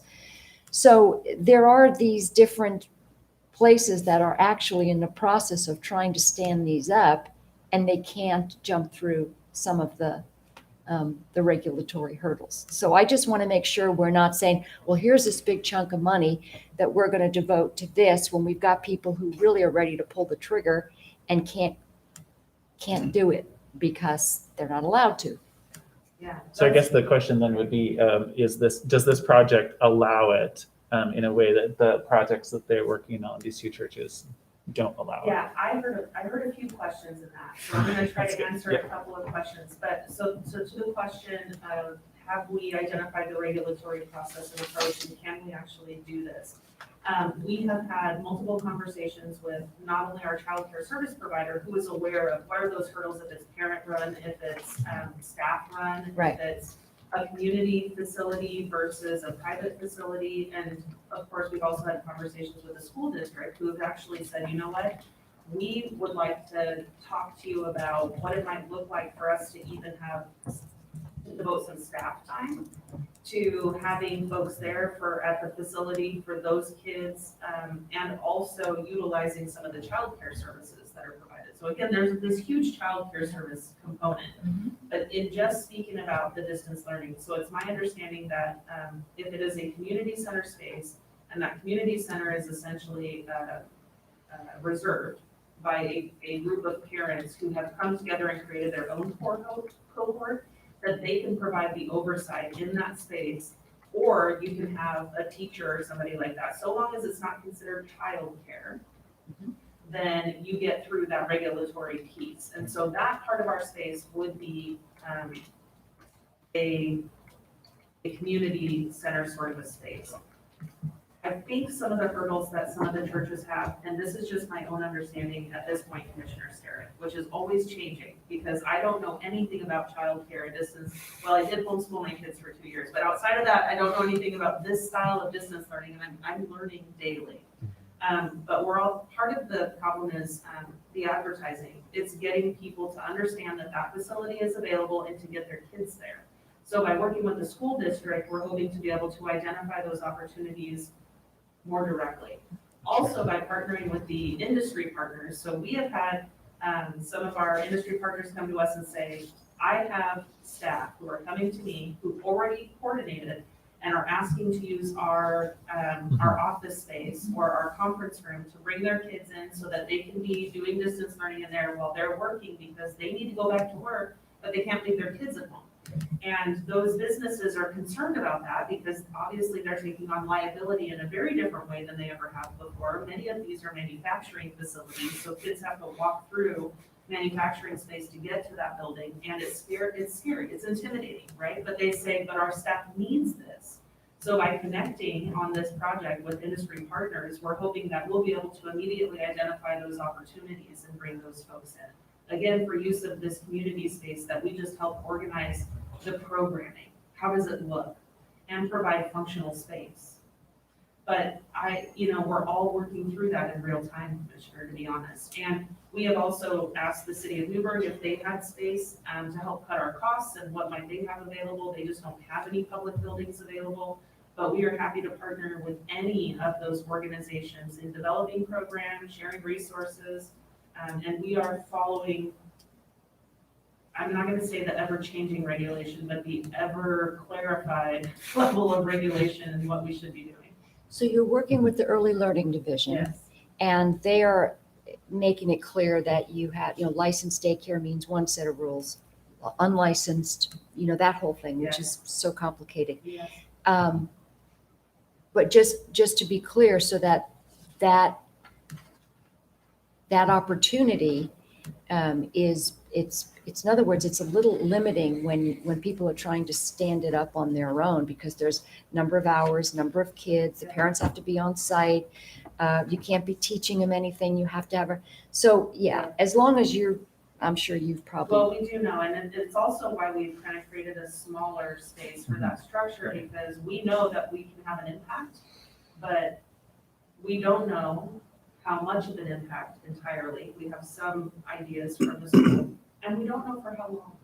Right. So by developing out that space, it needs to be a flex space. but what's the intent, right? So the intent is immediately to serve a need. Mhm. And that's where this reimbursement program we feel fits. And we also know those monies need to be spent out by the end of the calendar year, which this program can do and have impact. So we know that there's a need. We want to do everything we can to serve that need. We're partnering with the right folks, we believe, to create a structure that's effective.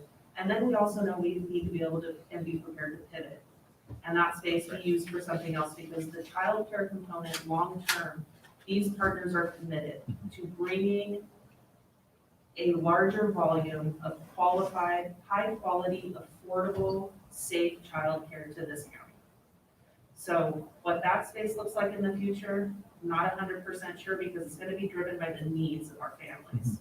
But it will be something that is available, that is responding in real time. And just so you know, they might be extending that deadline till February or March. Wonderful. We'll know more about whether those projects can be That's extended. wonderful. We're also creating a revenue model for this programming that supports the operations of this facility long-term.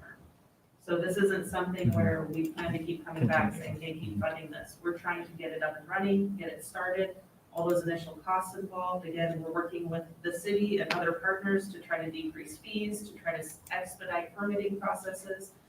We're being as aggressive as we can. And that's one of the reasons why we decided to come before you today and say, this is a meaningful workforce development project, childcare development project, COVID-19 related economic development project that is being industry driven, has solid partners. SEDCOR supports this project. There are a lot of other projects trying to get off the ground that are also valuable, just as valuable, more valuable. That's for you to weigh, but we realize that it's all happening right now. We just feel like this is a project that has enough partners and enough weight behind it, enough momentum that it will definitely go forward. So this is why we're asking for that funding consideration. We know we have some timelines with funding and reimbursement opportunities, so we want to make sure we're being aggressive about seeking it. Commissioner? No questions. I think- Good questions. I Thank think you. it's an excellent- Oh, yeah, excellent, of course. I think it's an excellent program, and if the funding, the 400,000 funding is all reimbursable through COVID expense, and that's what I was gonna ask Ken. And, We want you to guarantee that. We don't know that. of course, you Personally never know guaranteed. what's reimbursable. If we I'm have not a gonna say strong anything about the word fee, personal right then it now. should be reimbursable. Yeah. Because what the federal government says and what DAS says sometimes, as we know, are two different things. Would you like Ken to try to address that question before we go to Yeah. Commissioner Starks? All right, well, because I think the big thing, because whether or not this is something that the board is going to want to take action on or on today or make a decision today, there's just two elements that I need to, there's the CRF, the coronavirus relief funds question is one part. I think because ultimately we're going to be responsible, if we're committing or making a statement that this is reimbursable under the CRF program, I have to make sure that it's going to hold up for future auditing when that comes. Both our own internal auditing for next year and also for any external auditing, whether it's from the state or the U.S. Treasury that may come to justify the use of the CRF funds. That being said, I think I would probably need more of the details on what the 400,000 is actually being identified for and the types of use, because keeping in mind that, while there's a set of criteria on eligibility for use of CRF funds, but we're essentially going to be, by approving something like this, is we're saying here's $400,000, and then we'll be going through the reimbursement and then having to justify those reimbursements. So I think it'd be helpful for me to have more of the detail of what the 400,000 is going to be applied towards so that way I can say, yes, this will be eligible for CRF funding because it's in a direct COVID-related response. Right. For example, the 6 months of initial operating would probably not be appropriate if it starts operating December 1st because the money needs to be expended, correct? True. And I mean, I think also- that it's, we need to get the money out by the end of the year, but the project also needs to be active, right? Well, it's an expense That's not- reimbursement. Yeah. You know, so we have to have the expense. We have to have the get expense, reimbursed yes. for that. Right. You know, so essentially, we're going to be writing a check and then seeking reimbursement Mhm. for those funds. And for me, it's more of the auditing piece and making sure that we're prepared for any future audits if there's questions about that. The second part is not necessarily CRF related, but more budgetarily. With the $400,000 request, I'm gonna need to identify which fund do we have sufficient appropriation authority Mhm. to pay for this type of request, because keeping in mind that we have several mechanisms in play here. We have the reimbursement, but I still have to just, we have to have appropriation authority within the budget to cover the $400,000 expense if we're gonna put that out there. Even though it's gonna get reimbursed, reimbursement doesn't add to your appropriation authority. That's a budgetary action that we would have to take later on, whether we transfer an appropriation authority. I won't go into the details. We'll cross that bridge when we get there. Right. So that's going to be the other question is where the 400,000, which one of the funds is this going to come out of? And that we're going to utilize that appropriation authority. Those are good considerations. I have a question about, so that would be am I correct? It would be $1 million at this point. You still have $1 million you need to raise? Yes. And so where would you be looking for that? So we will be submitting a request to the state of Oregon through Business Oregon's Small Business Development Grant Program. They have just recently stood up COVID-related grant programs, and we've had a conversation with the program manager. We're going to be applying for $500,000 through that program. We're also going to be applying for $400,000 through the FDA program for coronavirus relief. So looking to get some federal and some state funding as well. So I have a couple of suggestions, if I may. I would like to say that we do perhaps have facilities that exist and are built. So if we do have existing facilities in our communities that are basically sitting fallow and we're just not using them because we haven't thought in terms of using an existing facility, I'd like to see us at least consider what that would look like. Before we start to look at capital costs and then you're even dealing with STCs and if there is a moratorium on them or anything. So if there's a way to reduce the cost of the project by not having to even do any building, I'd like us to look at that, since we do know there are facilities that are begging for kids to come in and fill their empty spaces. And also, if the matches are forthcoming or the grants are forthcoming from the FDA and from the state, then make ours contingent on that so that we're not just writing a check and then there's that $1 million shortfall. Yeah, so I thank you for that, and I have a couple of responses. So the 2 buildings that we're looking at are existing buildings. Okay. Some of the cost that's associated is the internal build out. So Got it. there is a lot of regulation for having children in a space. So much. They have to Yeah. have a certain amount of space around them, they have to have gross motor movement space, they have to have outdoor space, they have to have indoor space, and now with COVID, layering on top of that, they need even more space. So there's a lot of room dividing, there's separate entrances, there's a kitchen that has to be established. And this, for childcare, this is one of the reasons why it's so difficult to get one of these facilities off the ground. There is, even with existing buildings, you have to build out this internal structure. So you have to meet a lot of guidelines. So that's where that cost comes from. We're not looking to purchase a building. And in fact, one of the locations costs more than the other, right? So our operating costs would come down.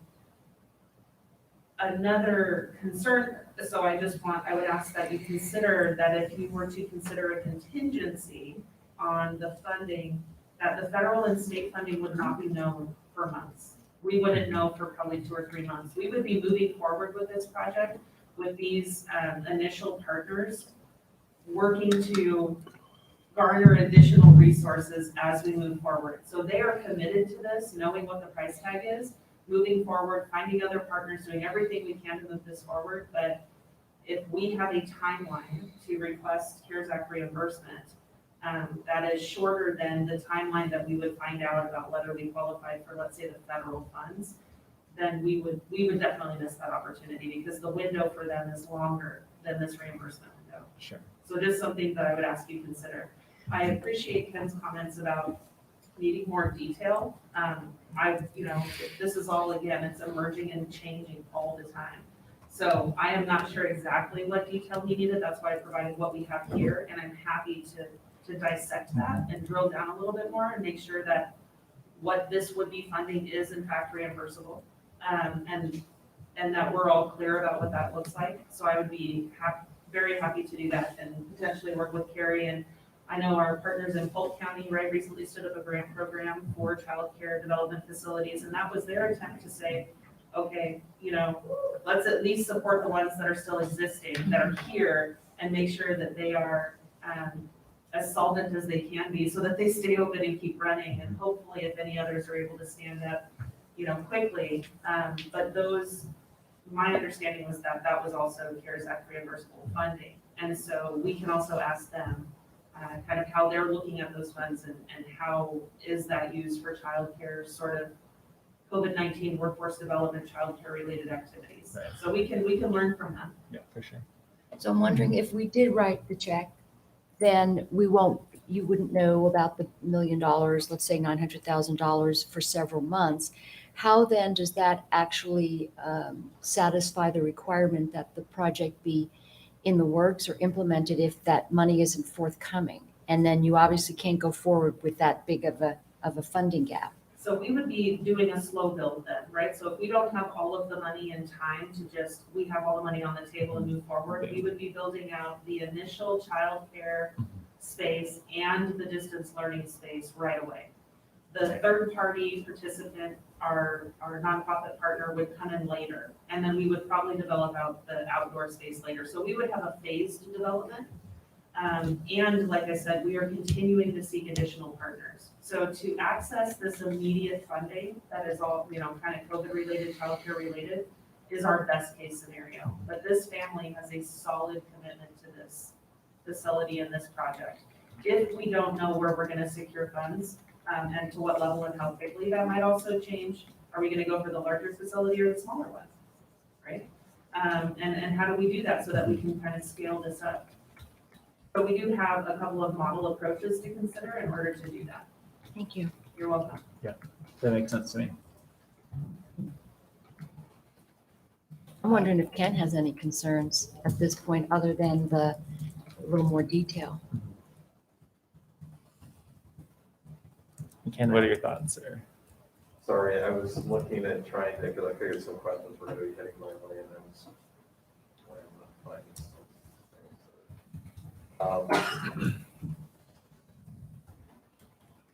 The details of the which fund needs to be answered, and then is it reimbursable? And as these things are just, this kind of disaster on disaster, this compounding sort of impact, and our business is really trying quickly to respond. This doesn't give us as much time to coordinate in advance as well, so I appreciate that causes you to dig. Yeah. Because I think the budgetary question, that's something that, I can figure out on and come back with a pretty quick recommendation on, which fund I think we have sufficient appropriation authority to handle that type of request. As far as I think some of it, if this was something that the board would like to explore or take action on, and basically commit, but have it subject to, some further information or review, just allow me to get into more of the details in looking at the Treasury, U.S. Treasury guidance, and what would be some of the eligibility under that. And I appreciate, kind of reaching out to the other counties, but, the only caution I have is, some of the presentations that I know I personally, because Jefferson County and Yamhill County were invited to make a presentation. I was like Jefferson County. On the use of CRF funds, and you had two completely different approaches to it and some different, interpretations. And so you could run into 36 different approaches when it comes to, Yeah. how they're utilizing the CRF funds and in what matter, and, how confident they feel whether or not it satisfies the U.S. Treasury's guidelines.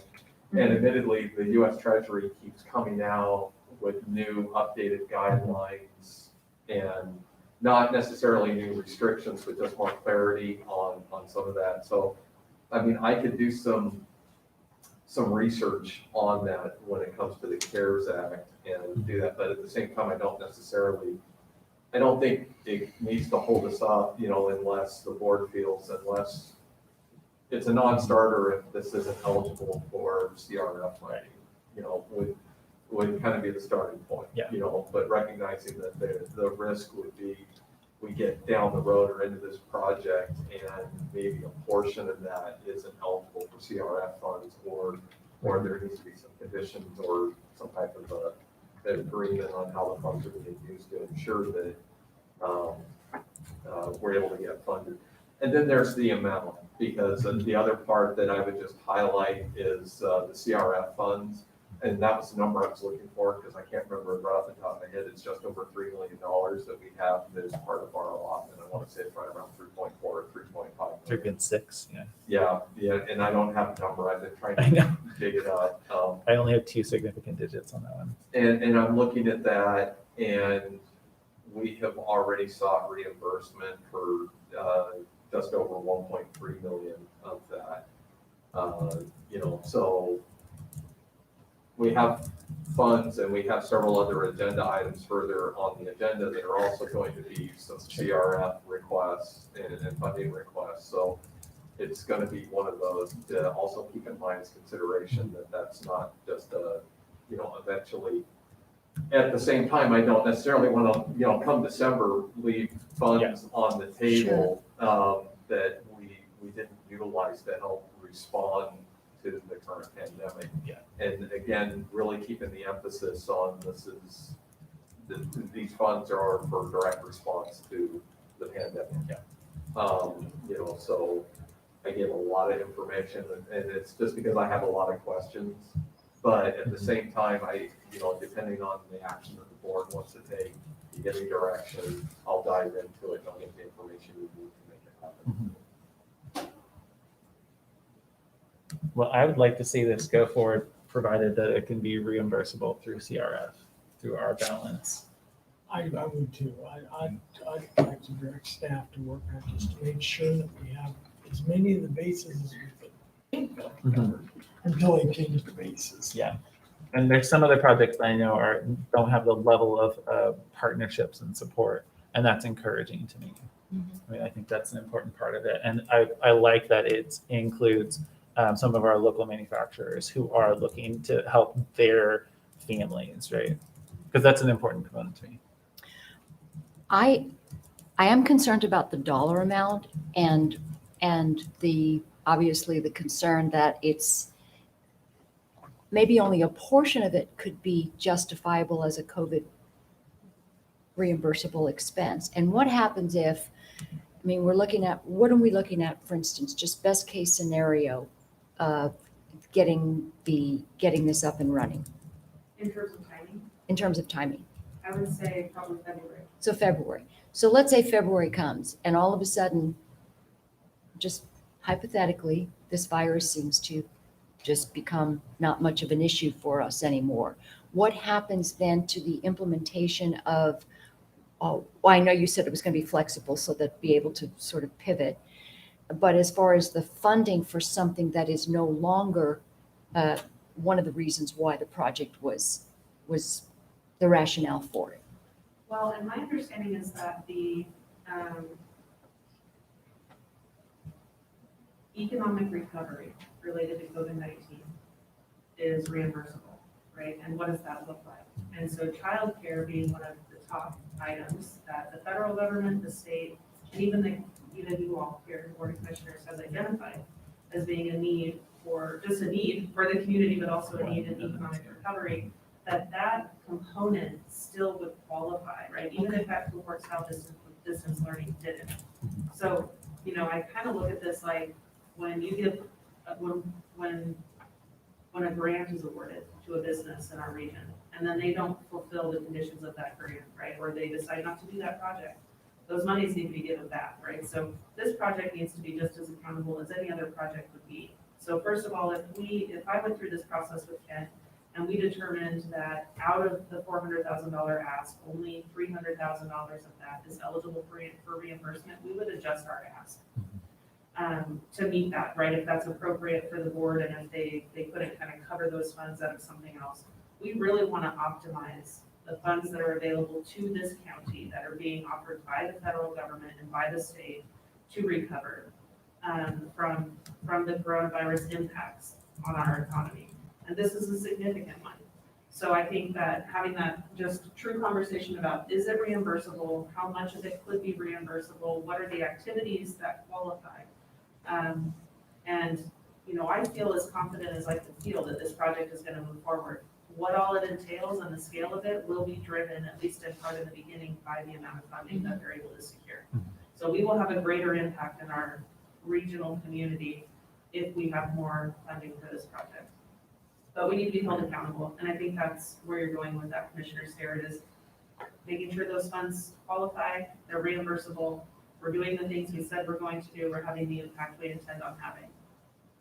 Are you reaching out to people in the faith community that are trying to provide services to the community, you know, non-religious services? Is there that component, reaching out to the nonprofits? I'll just say it like that. Nonprofits, or I know you mentioned relief nurseries, which is perfect. And I don't know whether Safe Families or YCAP, Youth Outreach, all of those that have definitely have some track record here. Yeah, so we have reached out to a couple. Project Blue, which is a nonprofit in Portland, is actually committing some funding to this. And we do plan, we just had a conversation yesterday about reaching out to YCAP because we know that we'll need to have a kitchen space. We know we need to have outdoor space, and we want to have some sort of a garden, right? A planting garden for the community and for the kids. And so we're planning on reaching out to them about connecting resources and service needs. So that third leg of that stool with having a nonprofit partner on site is basically to make sure we're meeting these families where they're at. They're coming there to bring their children for childcare. They're coming there to bring their children for distance learning. They're getting additional services. So we plan on connecting with as many of those nonprofits as possible. And now that our industry partners have gone public with who they are and what they intend to do, we expect to have a lot more of those conversations over the next few weeks. And any recommendations, Commissioner Starrett, or call any of you commissioners that you have on who we should be talking to, I would really appreciate receiving that. I think it was you, Commissioner Starrett, who first asked if I was speaking to Jen Richter over at the Early Learning Hub, and so I really appreciate those connections. They're extremely valuable, and they've certainly proven to be so. Thank you. Yeah, I have a question, and this could go to Kim, but I think you're the appropriate one to answer this question. For private corporations, none of the nonprofit, private corporations, to take an existing building and build it out, build infrastructure out of an existing building, has the consequence of probably increasing their tax assessment because of the value.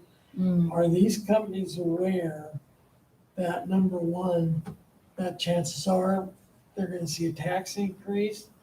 Or number two, I guess this would be for us, does the county, because of COVID and this build out of these spaces, does the county say that build out of that space is tax exempt? You're not going to see that on your property taxes for 3 or 4 years?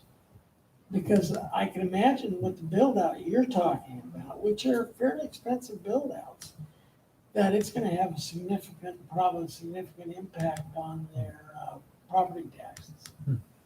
Interesting.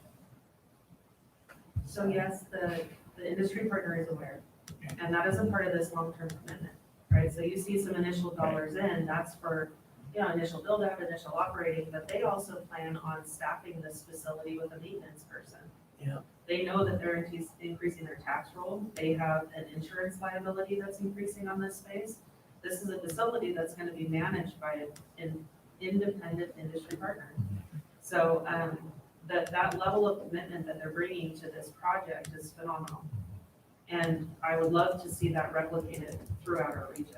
I like to see it replicated all over, because I think in private partnerships with a nonprofit that provides services, and with whether the distance education a year from now or 6 months from now exists, who knows, but just to get a private partner involved with childcare and relying on service partners to provide integrated services like YCAP and everything else.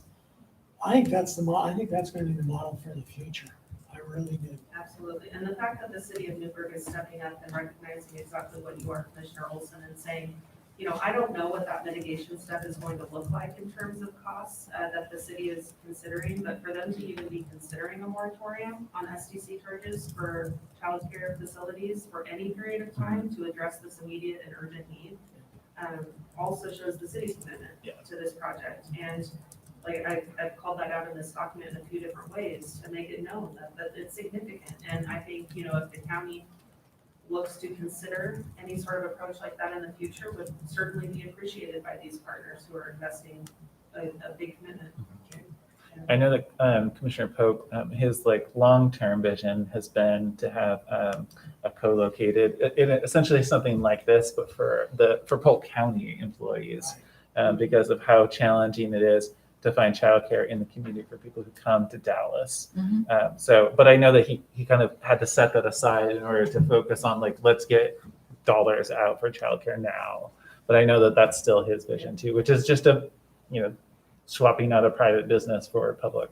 And we have very large employees in the region, or employers rather, in the region, who have been reaching out saying, I heard that you're working on this project. I want to see that model as soon as you can offer it, because we just don't know how to wrap our heads around it, but we want to do something like that. Cool. So, thank you very much for your time. I know I've taken quite a bit of it. Thank you. Thank you. Thanks, Ken, did you have any final thoughts? You looked like you maybe wanted to say something more. No, Okay. I don't have any final thoughts. Okay. It all depends on what the board wants to do for action, but I also recognize that this may require some further discussion or information if you want more information from us or what the board wants to do. Right. I mean, I think that you've expressed a comfort with moving If everything forward. works out, Do we right, need- we have that information. Yeah. I'm comfortable. Would you like a motion? No, I think by consensus, we were just going to have. Maybe consensus, and because I do think that I'm looking at Christian. Yeah. He's on the screen, actually. What's the action item? What would the because action item be? I'm thinking if there's consensus to move forward with this, I'm also trying to think of the mechanism of what the agreement and who the agreement's with for releasing the funds. You know, again, I'm trying to maintain some kind of an audit trail. Would you like, once you know a fund within the budget, and once you've talked about which items would be, you essentially would be seeking reimbursement from, would you like to come back with an agenda item that I has believe those so. two components? So the other question is, who are we writing the check to if it's Yeah. approved? You know,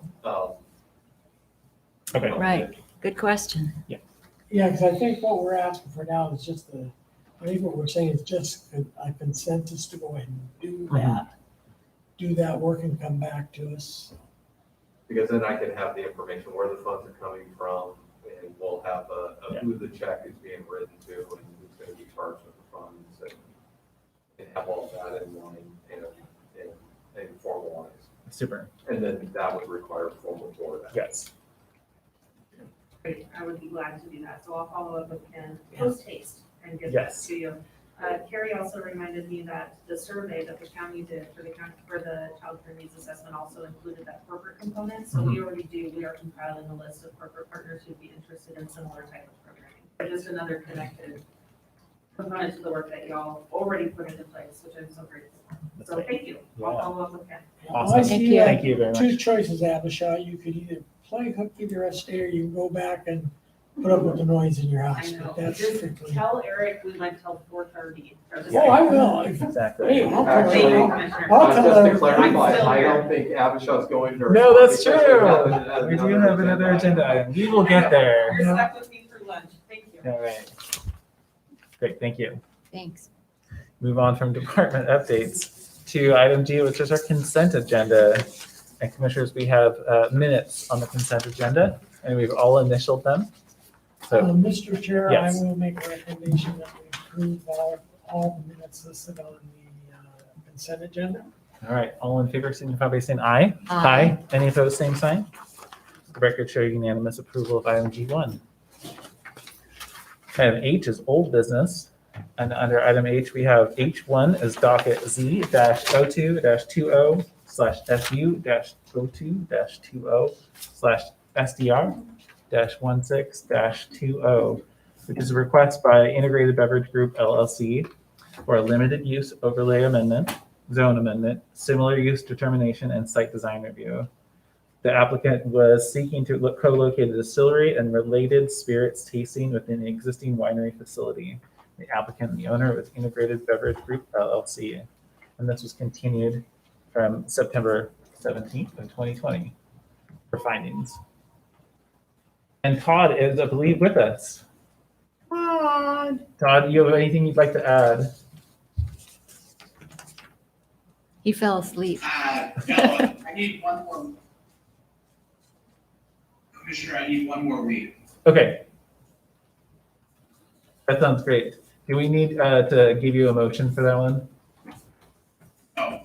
Okay, great. Just to continue it to We- 1 week. We will see it then again as under old business next week. Pardon me? So we'll see this again as old business next week. Yes, you will. Great. All right. Okay with me. Everybody okay with that? Great. Thank you very much, Todd. You're very welcome. Bye, Todd. For now, bye. Bye. Yeah, yeah, he's gonna stick around as well, because we have the public hearing still at the end of the Yes. agenda as well.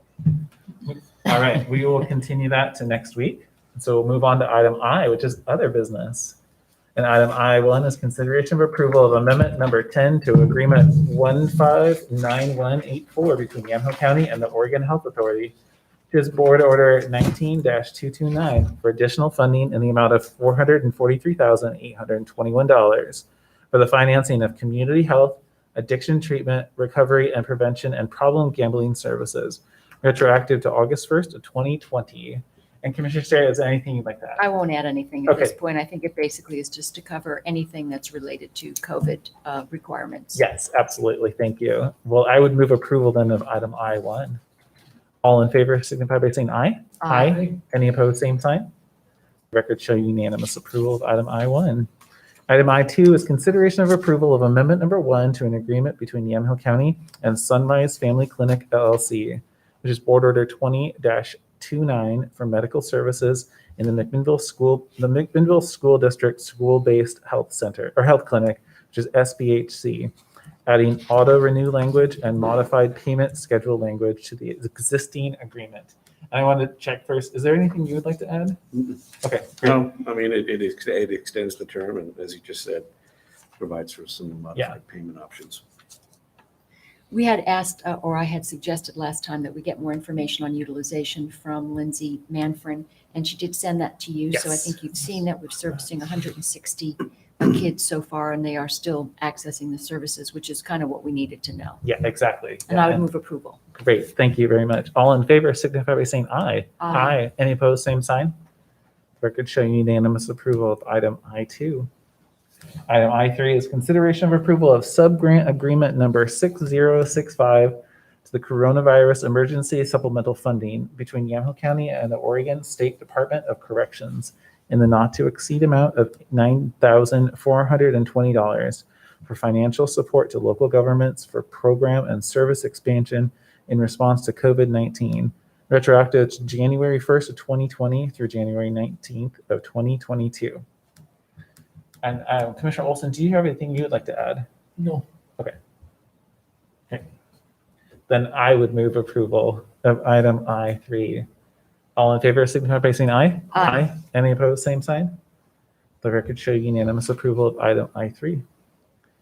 Item I4 is consideration of authorizing Yamhill County Health and Human Services to submit an application for combating opioid overdose through the Community Level Intervention Grant Program from the University of Baltimore.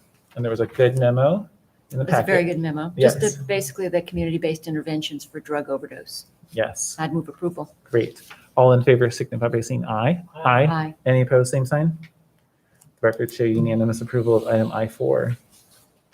Item I5 is going to go a little bit more slowly, but it's I5. So consideration of approval of the draft guidelines for the 2020 Economic Development Grant Program. And thank you for your work on this. This is the next step. Carrie, Hello. welcome. Thank you for having me.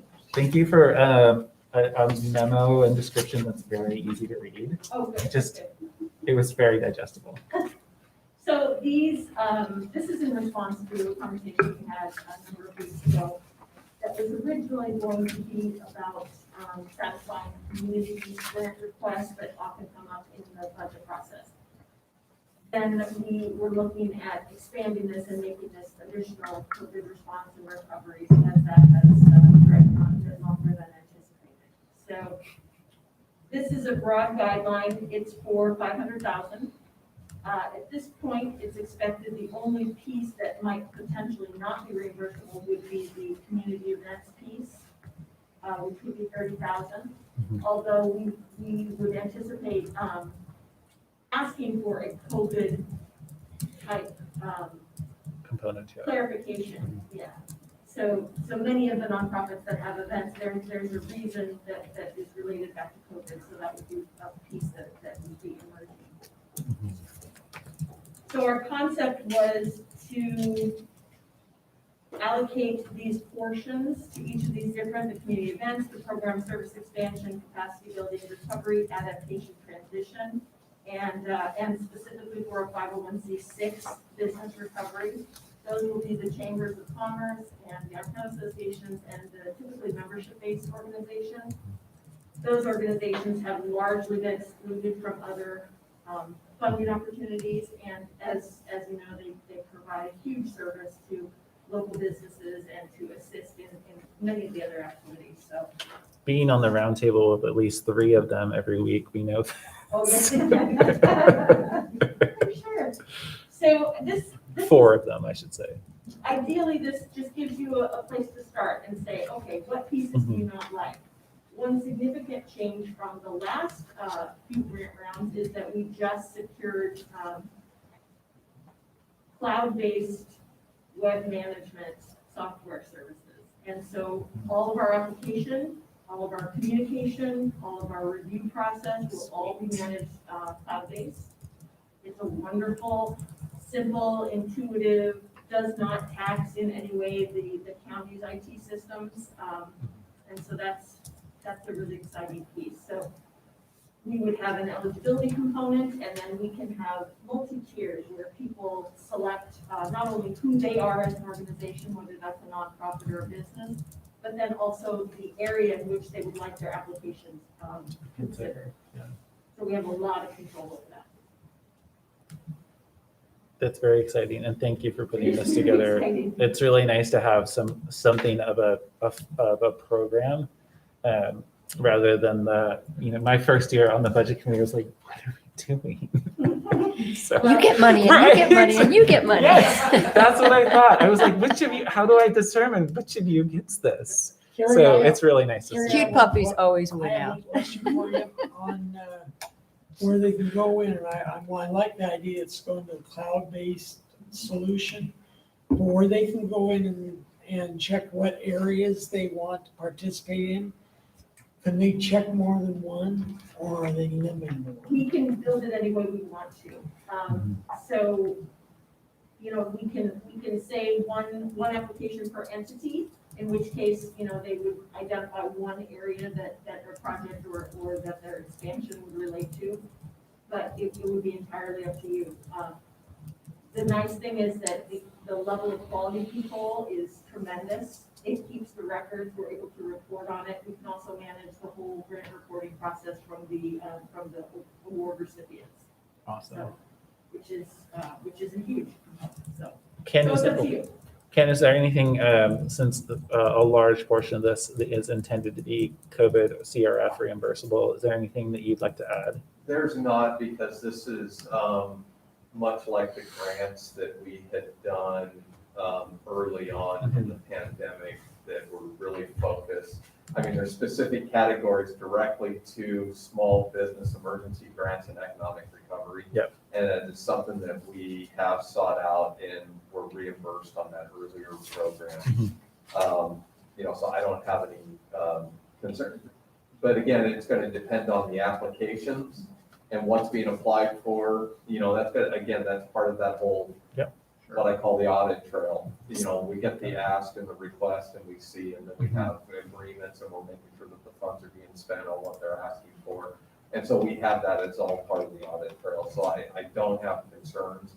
The other thing that I would add, again, the budget, remember we had, during the budget adoption process, the board, based on the budget committee's recommendations, the board didn't award or didn't consider the community requests that were submitted and wanted to see a more developed grant program.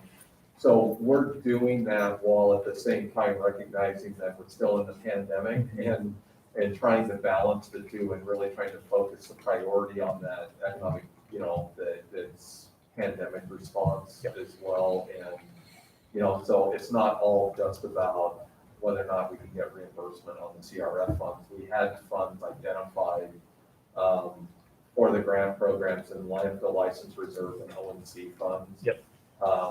As being available and appropriated for community requests. And then the other part that going into this was Fund 26. We had funds, we budgeted for doing another round of economic development grants for this year, but we're still monitoring the video lottery situation and any potential impacts for revenues. And now I'm going to say on the record and clarify that we are not using CRF funds to replace or offset any revenue losses associated to economic development funds. But what I am looking at is this is another funding source that we have appropriation. And instead of using the strategic investment for investing in new businesses, we use this for more targeted towards economic recovery and for businesses to respond to the current pandemic and the requirements associated with trying to operate during the pandemic, that there's grant funds that would be available to assist with that. And we have funds appropriated in those grant lines for that, and with the idea that we would get reimbursed for those expenses with CRF funds. Great. Great answer. Thank you. Also, we just did this agreement with the software yesterday, and I have a meeting with them tomorrow to start the build out. And that will allow us the flexibility to make sure that there are those sort of gatekeeping pieces where they identify specific COVID-related response and recovery objectives, so that we are able to provide that audit trail for that reimbursement. Perfect. That's great. I have a question. Yeah, please. So so if what's the timeline then in terms of, so we would basically get this out there, and then the timeline, number one, the timeline on this, on getting these back and then awarded, and also as far as the, auditing and making sure that they, fit the bill, once the money is dispersed, it obviously, we lose control over how that's being applied, the application of those funds. So what happens then once we write the check? Well, we had we had grant agreements in place for the small grants that we entered into with each business that was a recipient of those grant funds when we did that early on. Thanks, so Christian. We have grant agreements in place, and we'll rely on the county council's office. And it basically, the attachment was their application. And so they were swearing to do exactly what they said in the application, and that all expenditures would be itemized and reproduced. And so that would happen in the reporting process. But to your first question, so our proposal would be that Applications will be received by October 31st. Wow, Yes. that's fast. It's a short turnaround. We're learning to do things quickly around here, I like to think. Yeah, around that time. So, and then awards would be notified November 20th and checks dispersed by the 27th. And that is something that would be doable for us. And that also, gives us a quick turnaround so that we are under the December 31st due zone. So what are they saying specifically? I know they keep changing this and they are considering extending it to February, March, from what I understand. They're not clear on that. But to what degree does the funding now have to be in play? I mean, writing a check is one thing and having someone sit on it and then say, yeah, I'm going to do this, but how does that work? I think Ken can address that. We've talked about that. Yeah, we're writing the check. Yeah. I mean, it falls into the same lines as, with the previous discussion that we had on the update. And as long as we're writing the check, and they're cashing the check, I mean, the expense is being recorded on our end. Yeah. It's just making sure, we're experiencing the expense because we're the ones seeking the reimbursement. We did a grant fund. Okay. And so that way, when you seek reimbursement, then you're seeking reimbursement for the check that you cut, not for the West Valley Chamber having done an event for its members. Because I will say, when it comes to these types of grants, because they're specifically called for, in the Treasury guidance, although if you remember correctly, when we approved the grants before, then all of a sudden the state came down and said, well, we're not going to reimburse for emergency business grants at this. So Right. we didn't get that in the first round, but we did eventually get that in the second round once we got some, the green light from the state. But that was really the state's holdup, and also remembering that there was AOC was very active in advocating. Good with thing the to state. remind us. Good thing to And this remember. would have your typical 12-month implementation time that we've required in other county grants, and that is just not tied to its reimbursability. So we disperse the checks prior to December 31st, and they have a full 12 months.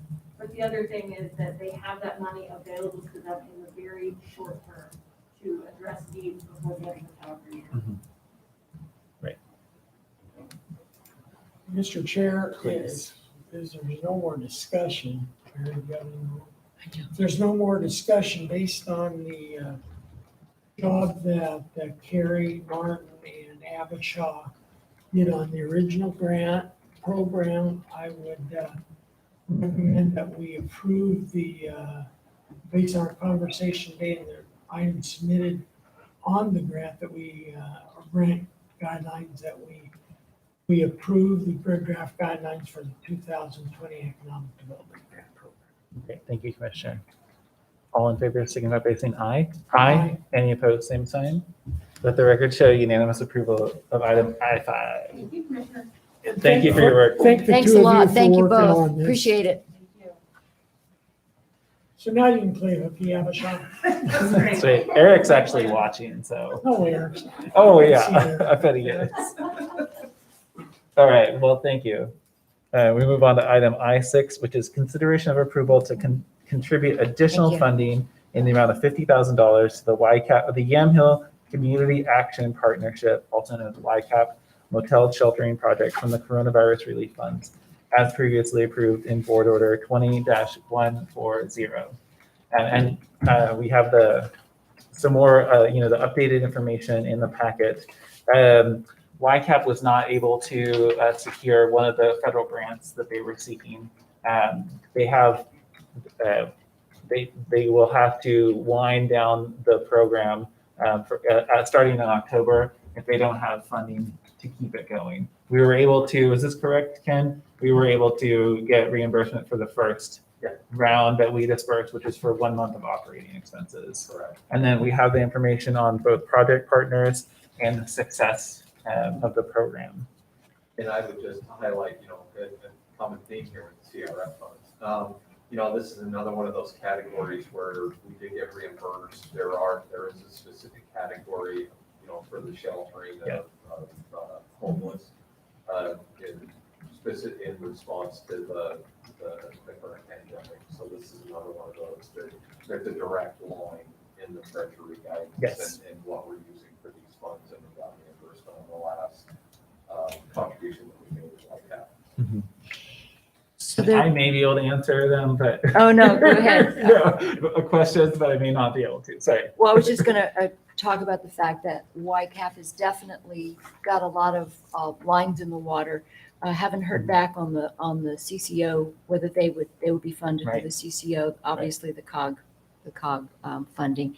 But they do have, they're waiting to put in an RFP for some funding with this, when the state opens those up for competitive bid. Yeah. And this would bring them through, if they can, this will get them through November, middle of November. But then Yes. the other funding would get them through March, May of 2021. Right, But this is that for this, just the next month. yeah, essentially, this funding has the ability to keep it going, while those more short to medium term funding sources we're waiting on. Right, and OHCS Yes, funding.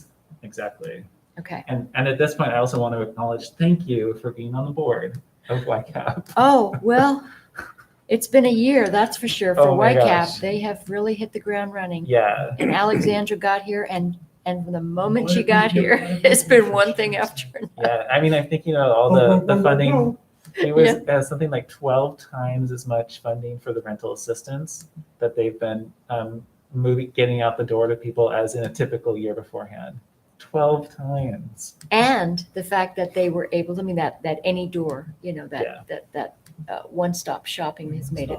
And they haven't had their center open, the facility open, so it's been, Yeah. they've been flexible. Well, Mr. Chair, I will recommend that we approve the additional funding in the amount of $50,000, the ML Community Action Partnership Whitecap Motel Sheltering Project. Great. Thank you, Commissioner. All in favor signify by saying aye. Aye. Any opposed, same sign. The record show unanimous approval of item I6.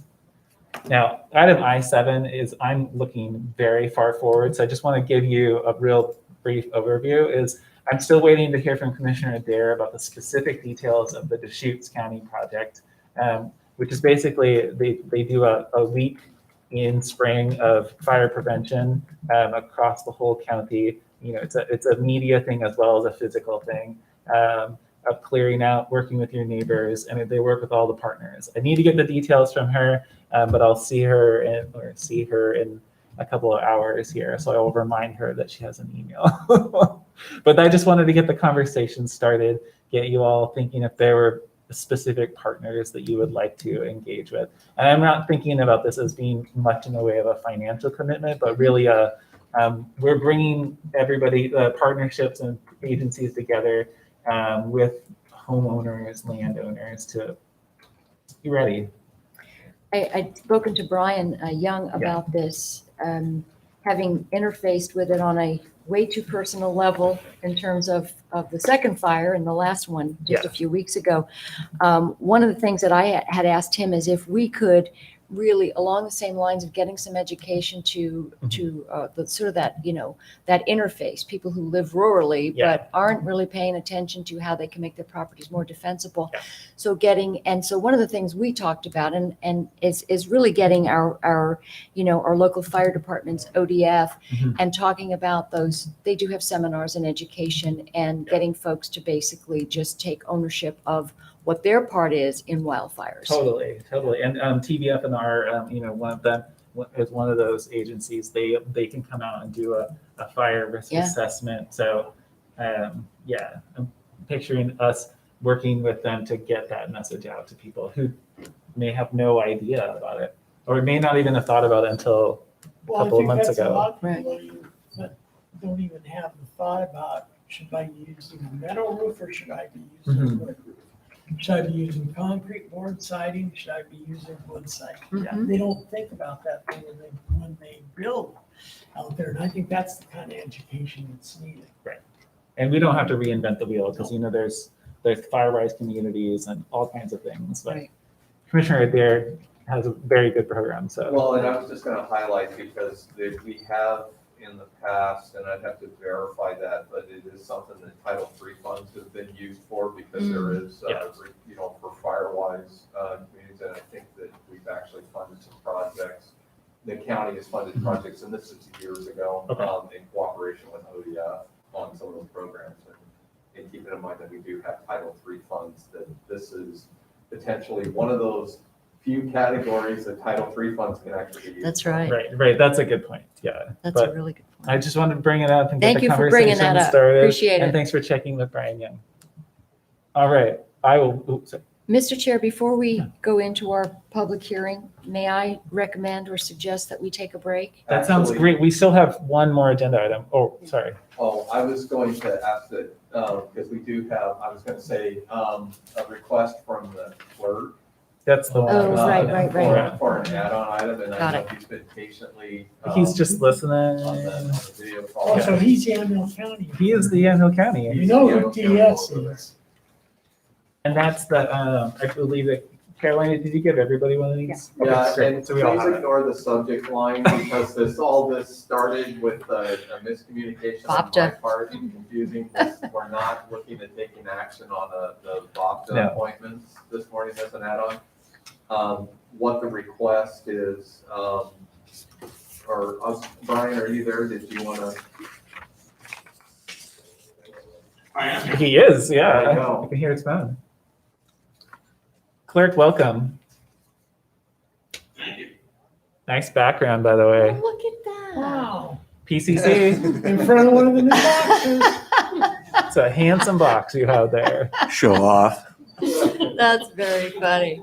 Nicely done, Brian. So we have the memo in front of us. Is there anything you'd like to add? Yes, it happens to be the same song, second verse. From what you guys have already heard. The good news about this verse is that it's from a private entity. The grants we are offered have very few strings. They ask that we help our citizens vote this general election as safely as possible under the pandemic. They all offer different types of things we could use them for, but they are not demanding things for any particular. More secure, stable drop boxes would be included in the list. More voter information packets would be good. Translating the voter pamphlet to different languages. Providing outdoor seating or tents for folks waiting in line be included. Any additional PPE. Basically, anything that would help us conduct this election as safely, accurately, quickly as we can is their goal. Questions, commissioners? No.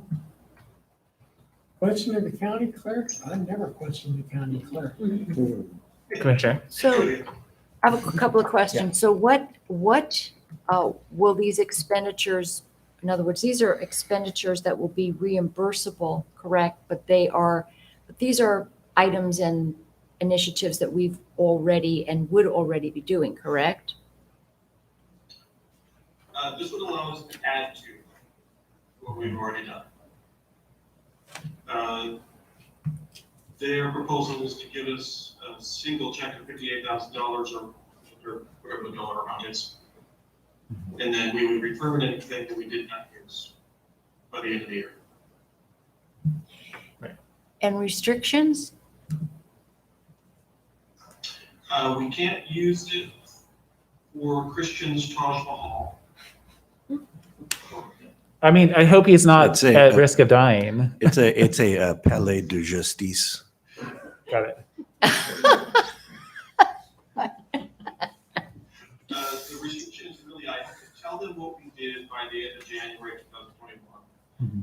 And have spent the money for the general election to assist voters.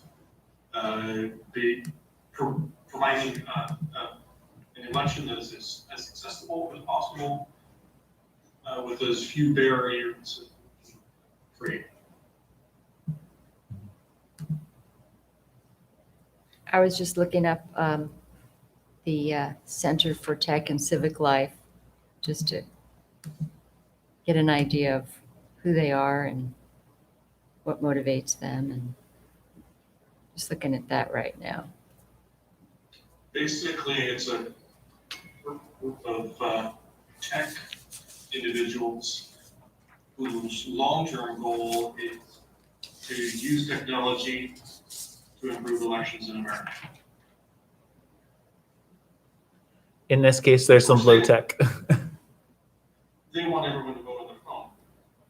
I'm not quite ready to go there.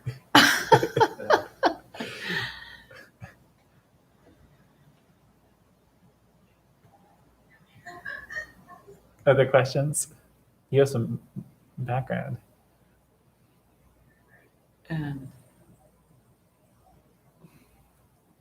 I think, Clerk, we're waiting for Commissioner Sterrett to do some more research. Well, I just want to make sure that we're not committing to anything that requires us to, because where they say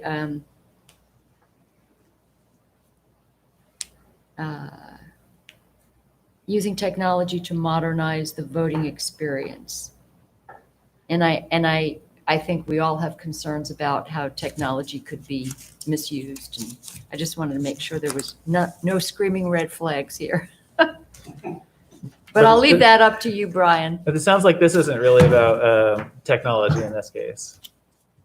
In this particular case, their goal is outside or extra, not asking us to change any of our internal processes. This is the COVID-19 CTCL grant. And that's what? Okay. That's where this group came up with this concept, is in response to the epidemic, seeing states with miles long voters trying to get into the polling place. Got it. Trying to help alleviate that. And then Ken has something he'd like to add. No, Oh. the only thing, yes, I do. Yes. Sorry. I would delete. That's the only subtract, maybe. So the only clarification I would make is just when when this gets ready to take action, the request in Brian's memo was to accept this one-time grant.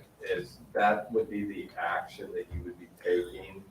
As far as amending the budget for 2021, we don't need to do a budget amendment, so I just want to be clear that Okay. we'll update that when we put it in the record, that we're not really looking at if there's a need for additional appropriation authority within the clerk's budget for these additional funds, that would be done through an appropriation transfer, but we're not looking at amending the budget for right now.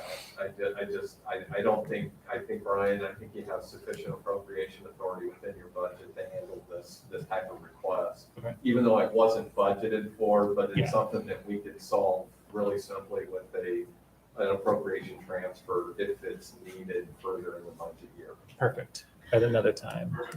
I did find that Mark Zuckerberg contributed $250 million to this, so there's a screaming red flag. But I will, again, you are entirely trustworthy and able to manage these monies appropriately to our best interest. Okay. Well, thank you. Thanks for doing some more research. Commissioners, Oh, I could yes. just say, this is in response primarily to an email that Commissioner Wilson sent out this morning. I have not, I think I saw he it. said he reviewed and is okay, subject to my review. I haven't seen this grant. I don't know that I need to review it. I know we're interested in doing this as quickly as we can. If you'd like me to review it, then I would ask that you approve the grant subject to the final review and approval of my office. Otherwise, we would just approve it based on the terms that it contains with the understanding the reason that I I put- hadn't had a chance to see Yeah, it the yet. reason I put that in there, because I didn't know if it fell underneath that or legal counsel needing to, if legal counsel feels that there's no need to review it, I'm fine of approving without that need for his review. And I can't answer that without having seen it. So I don't really know what the terms and the conditions say. I don't expect them to be that different from the other grant agreements that we've seen. I don't know what sort of a timeline or deadline Brian is on, but I can certainly commit to redoing this as quickly as possible. Clerk, do you want to get a sense of the timeline to us? You're ready to do it now? Yeah. One of the problems is the ability to spend the money by the end of the year. I have to pull the trigger on a few things right now. Well, right now, I put it in the next week. If I could get a copy of it, I could probably review it today. Could you send that to us? I'm just wondering at the late advent of this grant, when we're in the middle of we've got a month to go, month and a half to go, and we're just now finding out about it. I'm wondering, I just don't want to be doing something without really having some input or some information about what this grant is requiring us to do. It just seems like it's like we're getting the bum's rush on.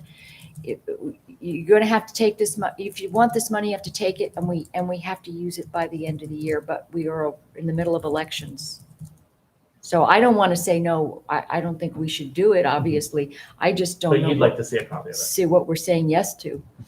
So maybe contingent on county council. Maybe if you have any I think concerns. If he can I mean, do a short review of it, I think.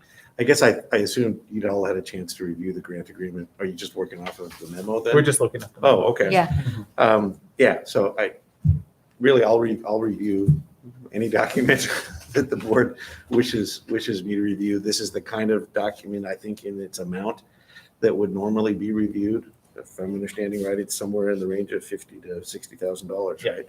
Typically, we would review that kind of a grant agreement. Admittedly, when I first saw this email, I thought it was a grant application. So I apologize for not raising this matter earlier. Well, then I will say with the initial motion that we go ahead and accept the grant based on final review from legal counsel. Okay, great. Thank you. All in favor signify by saying aye. Aye. Any opposed, same sign? The record show unanimous approval of what I'm calling I-8. All right. Thank you very much, Clerk. Thank you. Thanks. Thanks for Thanks, keeping everybody Brian. safe. And thank you, Christian. Thanks, Christian. Since you just volunteered yourself for more work. Yes, no, that's right. No, I that's what appreciate it. That's what I'm here for, so. Okay, and then do we need to take a break before we move on Oh, to yes, hearing? we do. All right, we'll recess for 5 minutes. So many- Commissioner Olson says 5 minutes. This is a paper. Thank you. I had 3 desks spread over. I still have three. So I've managed to consolidate.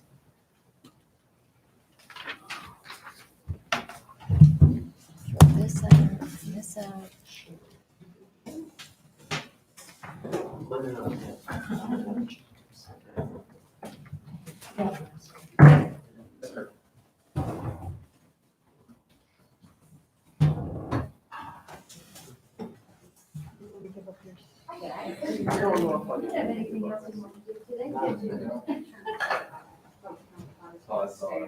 Todd's gonna stay on. Where are we opening this? Staff recommendation. So there's no deliberation or? Well, or- deliberation. I mean, not deliberation, there's no further testimony. That's correct. They're just here, I'm guessing. I'm hoping it'll be, Lance is gonna be quick And I got my questions answered because they were proactive. I let Paul yesterday. This tonight. Record's closed. Sorry. this about there. Need a 5-minute break.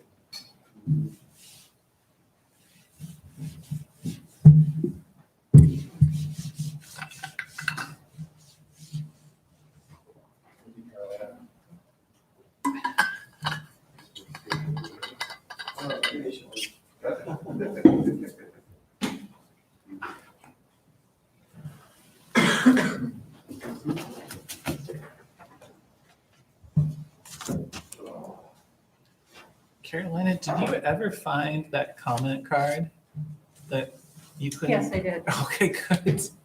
I did look, kind of, didn't find it. I hope you did. Another gun over at T and. Oh, yeah. Yes, sir. I'm sorry. Yeah, they got. That's right, we like that. You don't have anything else? Bought a bounty house, Straight case? that had Swiss, Finnish, army marks on it. From 1930 to 1940. Hello. Even if you weren't patient, we didn't know. Oh, I know. I wasn't joking. We were very patient.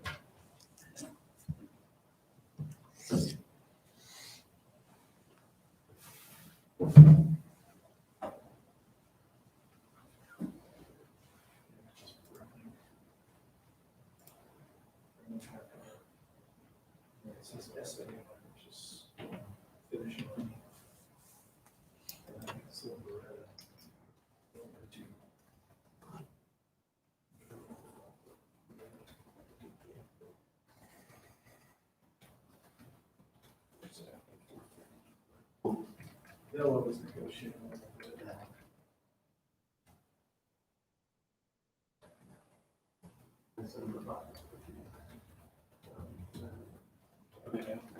How old is he? I got one that's 25 and one that's 9. This is a 60. Very young, 1360.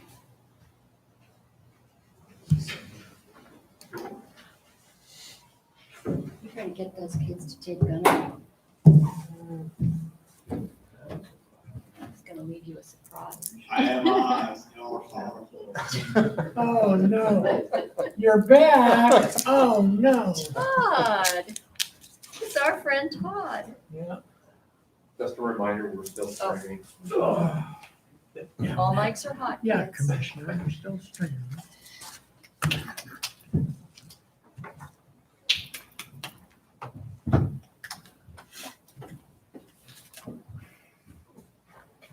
You know, I did have some announcements, but. I do too, but I do too. we but that's can't okay. possibly, this is what happens is we don't get to I know, find out what's going on and then we're always, yeah. Of course, I'm not so sure anything we don't do, anybody knows what's going on. that's true. Does that help? Well, I do know that at 2, I'm on another call, or at 3, with the governor, like the wildfire. Oh, yeah. Yeah. And I'm still on it, even though we don't have a wildfire in our county anymore. All right, ready, commissioners? You're ready. We're back from our recess.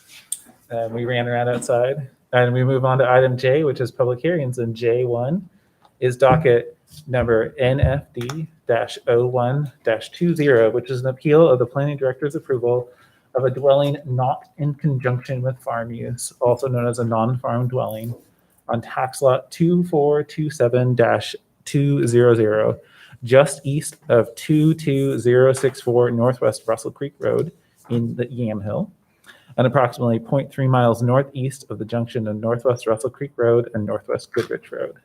The applicant is Stephen Belt, and the appellant is Elliot Richter. And we're continued from the August 27th of 2020 hearing at the point of staff recommendation. So I'll open up this hearing. And Lance, welcome. Thank you, Chair Thank you for your Pula. patience. Yes, sir. Thank you, Commissioners. Based on the testimony and evidence in the record, staff finds the applicant has demonstrated that the proposed request satisfies the requirements of the relevant sections of the Yamhill County zoning ordinance. Staff recommends approval of the applicant's request of a dwelling not in conjunction with farm use. And that concludes staff recommendation. You did make that brief. I heard Short there, as there sweet was as a possible. promise of that. Yes, sir. Okay, thank you very much, Lance. And commissioners will open up the deliberation. Right, 'cause we closed our hearing. So we'll close the hearing and we'll open up to deliberations. Commissioners. I would just say that I would go along with staff's recommendation at this point. I agree with staff's recommendation. I believe that, this problem can exist all over the county, but based on the information from staff and what we got from the applicant, I believe I'd go along with staff's recommendation that we approve. Okay, thank you. As a farmer and as a person who's grateful for the land use laws, specifically for my own the own profit of our farm, I must say that approving a non-farm dwelling is something that let's just say that when the packet arrived, I said, "Oh hell no," and then of course did what I had to do as a quasi judge in this matter. And I really appreciate both Lance and Director Friday's work in explaining not only the soils classifications and the higher bar that we now have as a county in approving these, but also looking at like what would it look like to have a landscape materially altered. All right.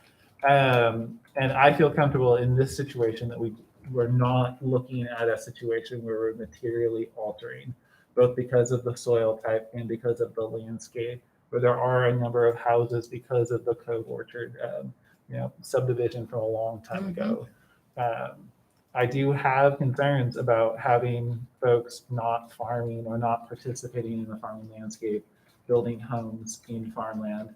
I do think that while we do have a Cove Orchard subdivision here under the plat, there is significant agriculture happening in that area. So that was one thing that I should have talked about a little bit more when you and I talked further. But in this case, with this particular parcel, I'm very familiar with that landscape. I'm comfortable. I feel like they've met the criteria. Even if I'm uncomfortable with the idea of another house in farmland that's not on active farm landscape, they've met the criteria by my accounting of it. No, and I was just going to echo what you said about the additional information on soil classifications, on the more detail and more of an eye toward the specifics of that. So that's something we didn't have before. Right. Right, and I know that there was a lot of testimony, and thank you to Councilor Stamper, right, for your stamp for your additional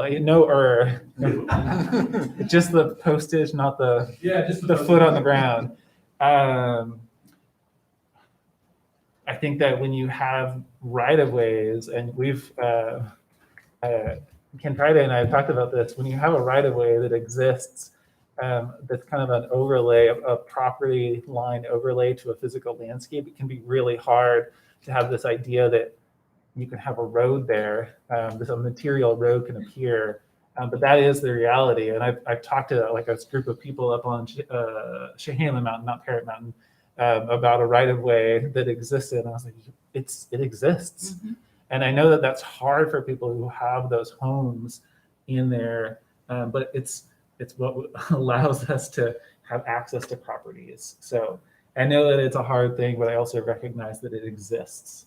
I spent a lot of hours with a lot of mad neighbors trying to work through that with them. So, and we've had applications and appeals on that specific question on right of way and access and how that impacts neighboring properties. And it's a tough one, but as you said, it's there. Yeah. An easement or right of way is an easement or right of way. I mean, that's what it is. So. Yeah. So I really appreciate it. I want to acknowledge that the applicant and the planning department did a lot of work on this. And that's why, while I'm not super excited still with having another home dwelling in farmland, I really do see they met the criteria, and probably with your help, laying out how it works.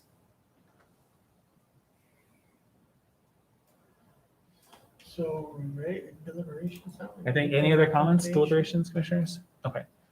If not, I will move that we deny the appeal of the planning director's approval of a dwelling not in conjunction with farm use, tax lot 2427-200, and that we approve the original applicant's application. Okay, thank you, Commissioner.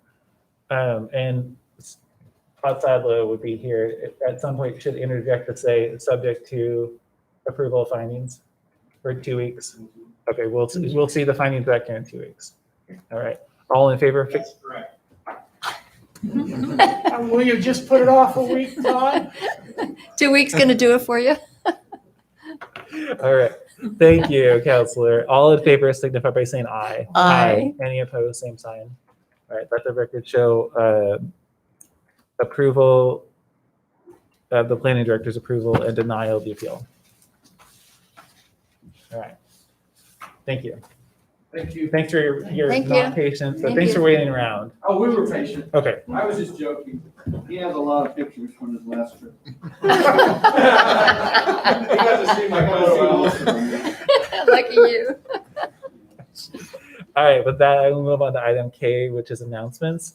Commissioners, is there anything that There's because all lots of- we've done a lot of things, so I think we should have something. Okay, I think for my announcement, I would like to turn it over to Commissioner Sterr. Are you ceding your time? I'm going to I'm make it ceding my time. really short because I don't want any ire from my fellow commissioners. But I will say that one of the questions was, does Yamhill County, have we reached the testing criteria to open K through 3?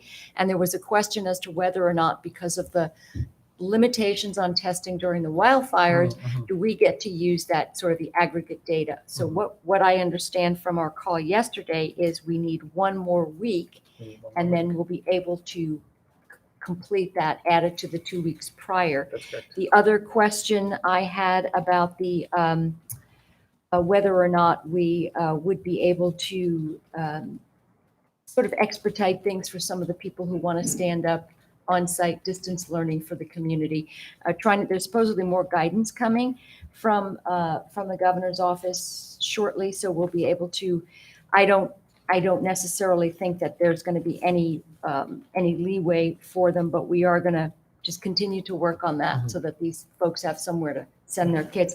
And I'm just going to leave it there because I do have a long list, but they are considering the DAS is considering extending it from February to March, and the project would extend to the end of March. So they're waiting for clarification on that. I did send an email to the governor's office, which they did not address yet, and we took a look at some of the testing and how that relates to whether or not schools could open, and just waiting to have them address that. And closed campus schools get to open it up. They follow certain guidance, right? Well, except that I was asked not to give that information out because parents hadn't been notified yet. That's hilarious. So, Was this mic live? No, nobody. No, yeah, just- nobody. Yeah. Ha ha. Commissioner, you said you had a long list. Do you have anything briefly? No, actually, I don't. I guess the only thing I will say is reminding everybody that when you look at AOC Day, if I know what's going to go on in governance and legislative and everything, I won't plan on doing anything else. Oh, thank you for On that Monday, the warning. 12th. Yeah, Monday. the 12th, Right. Yeah. And I'd remember them if I was you, Casey. I am remembering. It's on my schedule. Yeah. Okay. The only things I had 2 letters that I'd like to get to you for approval next week or for consideration, and one is like a thank you note that we would share with the OSU Extension and with the fairgrounds to get out to all of the volunteers. Specifically a thank you note to each volunteer. So if I'll draft something really short and sweet that we can have put on letterhead and have all of us sign. And it'll be on next week's agenda. Awesome. And our firefighters as well. Yeah. With TVF&R and Carlton and Amity. everybody else who jumped in. Even all of our firefighters that were down in California for 10 days or 2 weeks. So, And then the other letter is Jim West at ODOT expressed that for the next meeting of the West Side Road truck reroute consideration, that I said, would it be helpful if there was a statement from the board? Because I thought it was most appropriate to have Director Lago speak for the county, because it was really about like, what is the state of this road? Right. What kind of costs and infrastructure improvements would be required? The next one will really be is this something to go ahead with, exploring further, or stop right now? So I think I asked him, would it be helpful to have a statement? And he said, yes, please have one for the Okay, next great. meeting. I'm So I'd like to just- have something, I will stop. because I was very uncomfortable about speaking for us, and that's really not my role, which is why we had Director Lago do it. That's a good idea. Okay. Thank you for that. Okay, great. And that's it for me for now. Those are the most important things. Thank you. Ken Huffer, do you have anything you would like to add? The only comment that or the announcement that I'd like to make, because I know that we've received a lot of public comment and everything else at the beginning of the meeting, and I just want to again echo that while and I'll try to keep this brief, because recognizing that we've been here for quite some time, that we still remain willing and ready to sit at the table and negotiate a successor collective bargaining agreement. I understand right now we're still in the mediation phase. We have not declared impasse. We remain ready to have discussions. I would also highlight, that more information will come on that. But if we do reach a point, or if we get notification from the association that they've declared impasse, we'll be preparing what would essentially be some of our offers, and have some communications available that will, as far as what offers the county has presented.